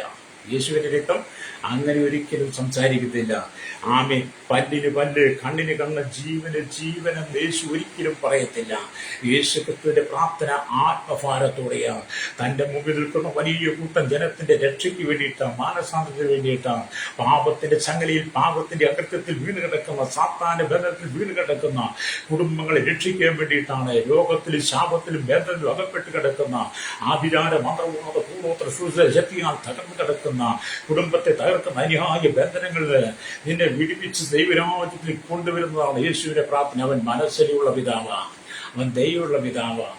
എന്റെ ഏരിയ ഇന്ന് പലരും പറയുന്നത്, എന്റെ പാസ്റ്റേ ആഭിചാരവും മന്ത്രവാദവും കൂടോത്രവും ശൂദ്രവും ഒക്കെ ചെയ്ത് ഞങ്ങളെല്ലാവരും തകർക്കുക, അവിടെ അത് കണ്ട് ഇവിടെ അത് കണ്ട് ഇവിടെ തകരുക. എന്താണ് സഹോദര സൗരി? വീണ്ടെടുക്കപ്പെട്ട ദൈവത്തിന്റെ ബദലിൽ നിന്നെ ഇത്രമല്ല ഭയങ്കരമായ പേടിപ്പെടുത്തുന്ന, നിന്നെ ഭീരുവാക്കുന്ന വിധത്തിൽ നിന്റെ ഹൃദയത്തിലുള്ള ചിന്തകൾ വരുന്നത് കാരണം നീ ഇന്നുവരെയും യേശുവിനോട് കൂടെ ഇരുന്ന് പ്രാർത്ഥിച്ചിട്ടില്ല. നീ യേശുവിനോട് കൂടെ ഇത് പ്രാർത്ഥിച്ചിട്ടില്ല. നീ കേൾക്കുന്നതിന് സ്ഥാനം കൊടുക്കുന്നു. അവരെന്ത് ചെയ്തിട്ട് നീ പ്രാർത്ഥിക്കുന്ന വ്യക്തിയാണെങ്കിൽ നിന്നെ ഒരു മന്ത്രവാദത്തിനും, ഒരു കൂടോത്തിനും, സൂത്രത്തിനും, ഒരു ആഭിചാരത്തിനും ഒരു തകിടിനും നിന്നെ തകർക്കുവാൻ കഴിയത്തില്ല. വേലസിനും ഒരു നൂലിനും നിന്നെ തകർക്കാൻ കഴിയത്തില്ല. സാത്താൻ എന്തെല്ലാം ചെയ്താൽ നിന്റെ പ്രാർത്ഥനയെ തടയുവാൻ ഈ ലോകത്തിന്റെ ശക്തിക്കും കഴിയത്തില്ല. പ്രാർത്ഥിക്കുന്ന മനുഷ്യന് മുമ്പിൽ പിശാച് വിറയ്ക്കും. പ്രാർത്ഥിക്കുന്ന നിനക്കെതിരെ ആരെങ്കിലും കൂടോത്രവും മന്ത്രവാദ സൂത്രവും ചെയ്തിട്ടുണ്ടെങ്കിൽ ആ ചെയ്തവന്റെ ഭവനത്തിലേക്ക് തന്നെ, അവന്റെ തലമുറയിലേക്ക് തന്നെ അത് മടങ്ങിച്ചേരും. അത് ചെയ്തവനിലേക്ക് തന്നെ അത് ശാപമായി മാറും. അതുകൊണ്ട് പ്രാർത്ഥിക്കുന്ന പൈതലേ, നീ ഭയപ്പെട്ടു പോകരുത്. നീ യേശുവിനോടുകൂടി ആ ഗെത്സമനയിലേക്ക് വന്ന് ആ മുട്ടിന്മേൽ നിന്ന് അവിടെ കമട് വീണ് പ്രാർത്ഥിച്ചതുപോലെ നിനക്ക് കമട് വീണ് പ്രാർത്ഥിക്കാൻ കഴിയുന്നെങ്കിൽ, അല്ലെങ്കിൽ പ്രാണവേദനയിലാകുന്നെങ്കിൽ നിന്റെ പ്രാർത്ഥനയ്ക്കകത്ത് ദൈവം പ്രവർത്തിക്കും, രക്തം ചെയ്യും. അല്ലേലിയ. ഇവിടെ അല്ലേലിയ സ്തോത്രം. യേശുവിന് ഒരിക്കലും പകരം വീട്ടുന്നതല്ല. അല്ലേലിയ. എന്നാൽ യേശുവിന്റെ രക്തം അപ്രകാരം സംസാരിക്കുകയില്ല. അവൻ പ്രാർത്ഥിക്കുമ്പോൾ ചീന്തിയ രക്തം നമ്മിൽ പ്രാർത്ഥനയുടെ ആത്മാവിനെ യാതൊരു ആത്മാവും പകരുന്നതിനായി മാറുകയാണ്. യേശു പ്രാർത്ഥിച്ചപ്പോൾ ആ ഗത്സമനയിൽ ചീന്തിയ അവന്റെ നിലത്ത് വീഴുന്ന വലിയ ചോരത്തുള്ളി പോയതുപോലെയായെങ്കിൽ ആ അനുഭവം നമ്മളിൽ പ്രാർത്ഥനയുടെ ആത്മാവിനെ, അഭിഷേകത്തെ കൊണ്ടുവരികയാണ്. രക്തത്തെ അത് നമ്മൾ വിശ്വാസത്തെ പ്രാപിക്കേണ്ടതാണ്, ആത്മാവിൽ പ്രാപിച്ചെടുക്കേണ്ടതാണ്. അത് വിശ്വാസത്തിന്റെ കണ്ണുകൾ കൊണ്ട് കാണേണ്ടതാണ്. അതുകൊണ്ട് ഇന്ന് പകൽക്കാർ നമുക്ക് മടങ്ങി വരാം. അതുകൊണ്ടാണ് നമ്മൾ എബ്രായ ലേഖനം 12-ാം അധ്യായം വായിക്കുമ്പോൾ, എബ്രായ ലേഖനം 12-ാം അധ്യായം അതിന്റെ സ്തോത്രം, വലിയ സ്തോത്രം, അതിന്റെ 22 തൊട്ടുള്ള വാക്യം വായിക്കുമ്പോൾ, താഴോട്ട് വായിക്കുമ്പോൾ കാണുന്നുണ്ട്, സ്തോത്രം, ജീവനുള്ള ദൈവത്തിന്റെ നഗരമായ സ്വർഗീയ യെരൂശലേമിനും അനേകായിരം ദൂതന്മാരുടെ സർവ്വസംഘത്തിനും സ്വർഗത്തിൽ പേരെഴുതിയിരിക്കുന്ന ആദിജാതന്മാരുടെ സഭയ്ക്കും എല്ലാവരുടെയും ദൈവമായ ന്യായാധിപതിക്കും സിദ്ധന്മാരായ നീതിമാന്മാരുടെ ആത്മാക്കൾക്കും പുതിയ നിയമത്തിന്റെ മധ്യസ്ഥനായ യേശുവിനെ ഹാബേലിന്റെ രക്തത്തെക്കാൾ ഗുണകരമായി സംസാരിക്കുന്ന പുണ്യാക രക്തത്തിലേക്ക് വടുക്കലെത്രേ നിങ്ങൾ വന്നിരിക്കുന്നത്. എന്താണ്? ഹാബേലിന്റെ രക്തത്തെക്കാളും ഗുണകരമായി സംസാരിക്കുന്ന പുണ്യാക രക്തം എന്ന് പറഞ്ഞാൽ യേശു ക്രിസ്തുവിലേക്ക്. അല്ലേലൂയ. അപ്പൊ യേശുവിന്റെ രക്തം സംസാരിക്കുന്നു. അത് പുണ്യാക രക്തമാണ്. ആ ഗത്സമനയിൽ വീണ ആ രക്തത്തുള്ളി നിങ്ങൾ ചിന്തിച്ചു നോക്കിയാൽ, ഹല്ലേലൂയ, അതെ, ഹാബേലിന്റെ രക്തത്തെക്കാൾ ഗുണകരമായി സംസാരിക്കുന്ന പുണ്യാക രക്തത്തിലേക്ക് നീ മനസ്സും ശരീരവും ഹൃദയം കൊടുത്ത് ഏകാഗ്രതയുടെ വാങ്ങും നീ മുട്ടിൽ നിന്ന് പ്രാർത്ഥിക്കുന്നെങ്കിൽ നിന്റെ പ്രാർത്ഥനയ്ക്കകത്ത് ദൈവ ശബ്ദം കേൾക്കും. ദൈവം നിന്റെ അഭിഷേകത്തെ നിറയ്ക്കും, ദൈവം നിന്നെ ആത്മാവിൽ നിറയ്ക്കും. നിന്റെ പ്രശ്നങ്ങളെല്ലാം പരിഹരിക്കപ്പെടുക തന്നെ ചെയ്യും. ഹല്ലേലൂയ. എന്നെ കേൾക്കുന്ന മാതാവേ, പിതാവേ, നീ ഏത് സാഹചര്യത്തിനാണ് തകർന്നിരിക്കുന്നത്? എവിടെയാണ് നീ കണ്ണുനീർ തൂകുന്നത്? എവിടെയാണ് നീ പരാജയപ്പെട്ടത്? എവിടെയാണ് നീ സങ്കടപ്പെടുന്നത്? എവിടെയാണ് നീ നിലവിളിക്കുന്നത്? എന്താണ് നിന്റെ പ്രശ്നം? എന്താണ് നിന്റെ പ്രതിസന്ധികൾ? ഇന്ന് പകൽ നീ യേശുവിനോട് പറ. ആ ഗെത്സമനയിലെ അനുഭവത്തിലേക്ക് വാ, പ്രാർത്ഥനയിലേക്ക് വാ, മടങ്ങി വാ. ഇന്ന് പകൽ നിന്റെ പ്രശ്നങ്ങൾക്ക് പരിഹാരം തരുവാൻ യേശു ആഗ്രഹിക്കുന്നു. അവൻ മനസ്സിലുള്ള ദൈവമാണ്, അവൻ കരുണയുള്ള ദൈവമാണ്, അവൻ ദീർഘക്ഷമയുള്ള ദൈവമാണ്, നിന്നോട് ആമേൻ ദയ തോന്നുന്ന ദൈവമാണ്. ഹല്ലേലൂയ. മടങ്ങി വാ, മടങ്ങി വാ. അതുകൊണ്ട് ഇന്ന് പകൽ നമുക്കൊന്ന് ദൈവമക്കളെ, യേശുവിന്റെ രക്തം ഇപ്പോൾ തന്നെ നിങ്ങളുടെ ഉള്ളിൽ വീഴട്ടെ. പ്രാർത്ഥിക്കുമ്പോൾ യേശുവിന്റെ രക്തം നിന്റെ ഉള്ളിലേക്ക് നീ വീഴട്ടെ. പ്രാർത്ഥിക്കുമ്പോൾ യേശുവിന്റെ രക്തം കൊണ്ട് നിന്റെ ഹൃദയം നിറയട്ടെ. പ്രാർത്ഥിക്കുമ്പോൾ യേശുവിന്റെ രക്തം നിന്റെ കടലിൽ വീഴുന്ന കണ്ണുനീർ തുള്ളിക്കകത്ത് വെളിപ്പെടട്ടെ. പ്രാർത്ഥിക്കുമ്പോൾ യേശുവിന്റെ രക്തം ആമേൻ നിന്റെ അഭിഷേകത്തിലേക്ക് ഇറങ്ങി വരട്ടെ. ഹല്ലേലൂയ. പ്രാർത്ഥിക്കുവാൻ പറ്റാത്ത വിധത്തിൽ തടസ്സം നിൽക്കുന്ന എല്ലാ ഇരുളിന്റെ പ്രവൃത്തികളെയും കാരിരുളിന്റെ ശക്തികളെയും നീ തുടച്ചു മാറ്റണം. പ്രാർത്ഥിക്കാൻ കഴിയാത്ത വിധത്തിൽ നിന്നെ അലട്ടുന്ന അന്ധകാരത്തിന്റെ ശക്തികളെ, നിന്നെ പിന്നോക്കം ഭരിക്കുന്ന പ്രാർത്ഥനയിൽ ഭിന്നിപ്പിക്കുന്ന പൈശാചിക ശക്തികളെ നീ തുടച്ചു മാറ്റണം. അതിനെ വലിച്ചു നീ പുറത്തെറിയണം. എന്നിട്ട് നീ യേശുവോട് ചേർന്നിരിക്കണം. ലോകത്തോട് നീ പറ്റിയിരിക്കരുത്. അത് നിന്റെ ശാപം മാറാൻ പോകുക, നിന്റെ കഷ്ടം മാറാൻ പോകുക, നിന്റെ കുടുംബത്തിന്റെ ഇരുന്ന് മാറാൻ പോകുക, നിന്റെ ഭവനം അനുഗ്രഹിക്കപ്പെടാൻ പോകുക. ഇന്ന് പകൽ നീ ഗസ്മിലേക്ക് മടങ്ങി വരാൻ തയ്യാറായാൽ യേശു നിന്റെ കുടുംബത്തെ മാനിക്കുക തന്നെ ചെയ്യും. രക്തം ചെയ്യും. മടങ്ങി വരണം, മടങ്ങി വരണം പ്രാർത്ഥനയിലേക്ക്. എന്തെങ്കിലും പറഞ്ഞു പോകുന്നതല്ല പ്രാർത്ഥന കേട്ടത്. ഹല്ലേലൂയ, സ്തോത്രം, ഹല്ലേലൂയ. എന്തെങ്കിലുമൊക്കെ വാങ്ങി തിന്നതോ എന്തെങ്കിലും മേടിച്ചു കൂട്ടുന്നതോ ഒന്നും അല്ല പ്രാർത്ഥന. ഹല്ലേലൂയ. പ്രാർത്ഥന ദൈവമായിട്ടുള്ള ബന്ധമാണ്, ആത്മാവിന്റെ ബന്ധമാണ്. ഹല്ലേലൂയ. അതുകൊണ്ട് മടങ്ങി വാ, സ്തോത്രം. നിങ്ങളെ പ്രാർത്ഥനയുടെ ആഴത്തിലേക്ക് കൊണ്ടുവരാൻ കഴിയണം. നിങ്ങളെ പ്രാർത്ഥനയുടെ ആഴങ്ങളിലേക്ക് കൊണ്ടുവരണം. പ്രാർത്ഥനയുടെ ആഴങ്ങളിലേക്ക് നീ ഇറങ്ങിയിരിക്കണം. യേശു ഗെത്സമനയിൽ പ്രാർത്ഥനയുടെ ആഴങ്ങളിലേക്ക് ഇറങ്ങിയിരുന്നു. ഹല്ലേലൂയ എന്നാണ് അവർ വായിക്കുന്നത്. അപ്പോഴാണ് അവർ വചനം വായിക്കുന്നത്, അവനെ ശക്തിപ്പെടുത്തുവാൻ ഒരു ദൂതൻ സ്വർഗത്തിൽ ഇറങ്ങിയെന്ന് അവിടെ വായിക്കുന്നത്. ഹല്ലേലൂയ. ആമി അവിടെ ഇങ്ങനെ വായിക്കുന്ന സ്തോത്രം. ഹല്ലേലൂയ, സ്തോത്രം. യേശു മുട്ടുകുത്തി പ്രാർത്ഥിച്ചു. ഹല്ലേലൂയ. ആമി അവന്റെ വീർപ്പ് നിലത്ത് വീഴുന്ന വലിയ ചോരത്തുള്ളി പോലെയായി അവൻ പ്രാർത്ഥന കഴിഞ്ഞ് എഴുന്നേറ്റ് ശിഷ്യന്മാരുടെ അടുക്കൽ ഹല്ലേലൂയ ആമി ചെന്നുവെന്ന. അപ്പൊ യേശുവിന്റെ പ്രാർത്ഥനയിൽ എഴുതിയിരുന്നു, അവനെ ബലപ്പെടുത്തുവാൻ വേണ്ടി ഒരു ദൂതൻ ഇറങ്ങി വന്നു. ഹല്ലേലൂയ. അത് ഇന്ന് പകൽ പ്രാർത്ഥനയ്ക്ക് മടങ്ങി വായിച്ചവനത്തിലേക്ക് വരട്ടെ. ക്രിസ്തു തന്റെ ഐക്യ ജീവിതകാലത്ത് തന്നെ മരണത്തിന് രക്ഷിപ്പാൻ കഴിയുന്നവരോട് ഉറച്ച നിലവിളിയോടും കണതിയോടും കൂടെ അവയാനും കഴിക്കുകയും ഭയഭക്തി നിമിത്തം ഉത്തരം ലഭിക്കുകയും ചെയ്തതുപോലെ ഇന്ന് പകൽ നീ മടങ്ങുക പ്രാർത്ഥനയ്ക്ക്. കണ്ണുകൾ അടയ്ക്കാം. ആരെങ്കിലും പ്രാർത്ഥിക്കാൻ കഴിയാതെ തടസ്സമായിട്ട് ഇരുളിന്റെ പോരുകളുണ്ടെങ്കിൽ ഇന്ന് വലയിട്ട് പറഞ്ഞു ദൈവത്തോട് പറഞ്ഞു, കർത്താവേ ആ ഗെത്സമനെ എനിക്ക് മേടിക്കുന്നതാണ്.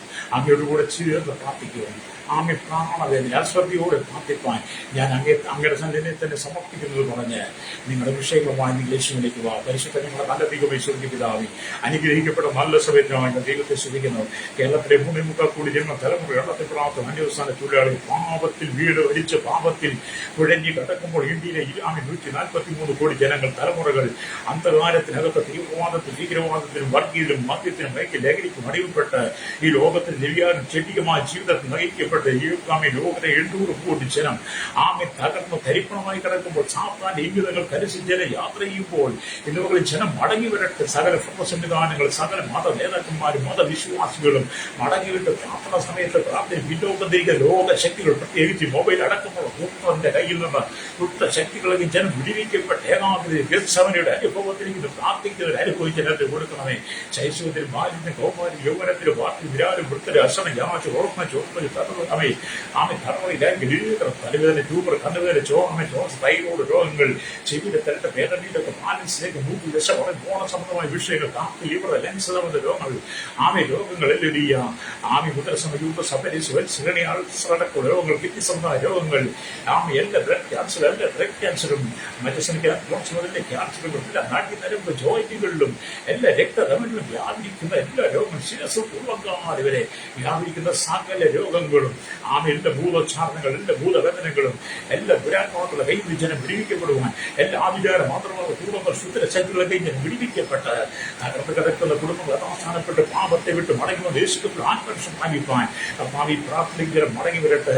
ജനത്തെ തകർക്കുന്ന ഈ ലോകത്തിന് മോഹങ്ങൾ, ലോകത്തിന് ശക്തികൾ, അന്ധകാരത്തിന് ശക്തികൾ, അന്ധകാരത്തിന്റെ ആധിപത്യങ്ങൾ, വാഴ്ച അധികാരങ്ങൾ, ഈ അന്ധകാര ലോകത്തിന്റെ അധിപതികൾ, സ്വലോകത്തിലെ ദൂതാന്തസന കുടുംബങ്ങളെ തകർക്കുന്ന, ബിസിനസ് തകർക്കുന്ന, ജീവിതത്തെ തകർക്കുന്ന, ജോലി തകർക്കുന്ന, ആമെ പാവത്തെ മുഴുവൻ മാനഹാനി വരുത്തുന്ന, പാവത്തേക്ക് നയിക്കുന്ന, മദ്യത്തിലേക്ക് മയക്കുലഹരിയും കൂട്ടിക്കൊണ്ടുപോകുന്ന, അക്രമം ചുരുങ്ങുന്ന, രക്തച്ചൊരിച്ചിൽ ഉണ്ടാക്കുന്ന കൂട്ട പിശാചിന്റെ കൈജനം വിടുവിക്കപ്പെട്ട സകലരും മടങ്ങി വരട്ടെ. എല്ലാ മേഖലയിലുള്ള സകലരും, എല്ലാ ഭരണ സംവിധാനങ്ങളും, ലോക രാജ്യരാഷ്ട്രത്തിലും എല്ലാ ഭരണ സംവിധാനങ്ങൾക്കും മാനസാന്തരം കൊടുക്കുന്നതായി ഇവർ ജനം മടങ്ങി വരുവാൻ യേശുവിന്റെ കരങ്ങളിൽ ഏൽപ്പിക്കുന്നു. ദൈവമക്കൾ പ്രത്യേകിച്ച് പ്രാർത്ഥനയ്ക്ക് മടങ്ങി വരട്ടെ. ദൈവമക്കൾ പ്രാർത്ഥന സമയത്ത് അവർ നല്ല ദൈവത്തെ മറന്നുപോകുന്ന ഈ രോഗത്തോട് ചേർന്ന അനുഭവങ്ങളൊക്കെ മാറ്റി പ്രാർത്ഥനയ്ക്ക് തടസ്സമായിരിക്കുന്ന എല്ലാ അന്യായ ബന്ധനങ്ങളിലേക്ക് പ്രാർത്ഥനയ്ക്ക് ദൈവമക്കൾ മടങ്ങി വരുവാൻ യേശുവിന്റെ കരങ്ങളിൽ ഏൽപ്പിക്കുന്നു. സകലമൊക്കെ കൊടുക്കണം യേശുവിന്റെ നാമത്തിൽ തന്നെയാണ്.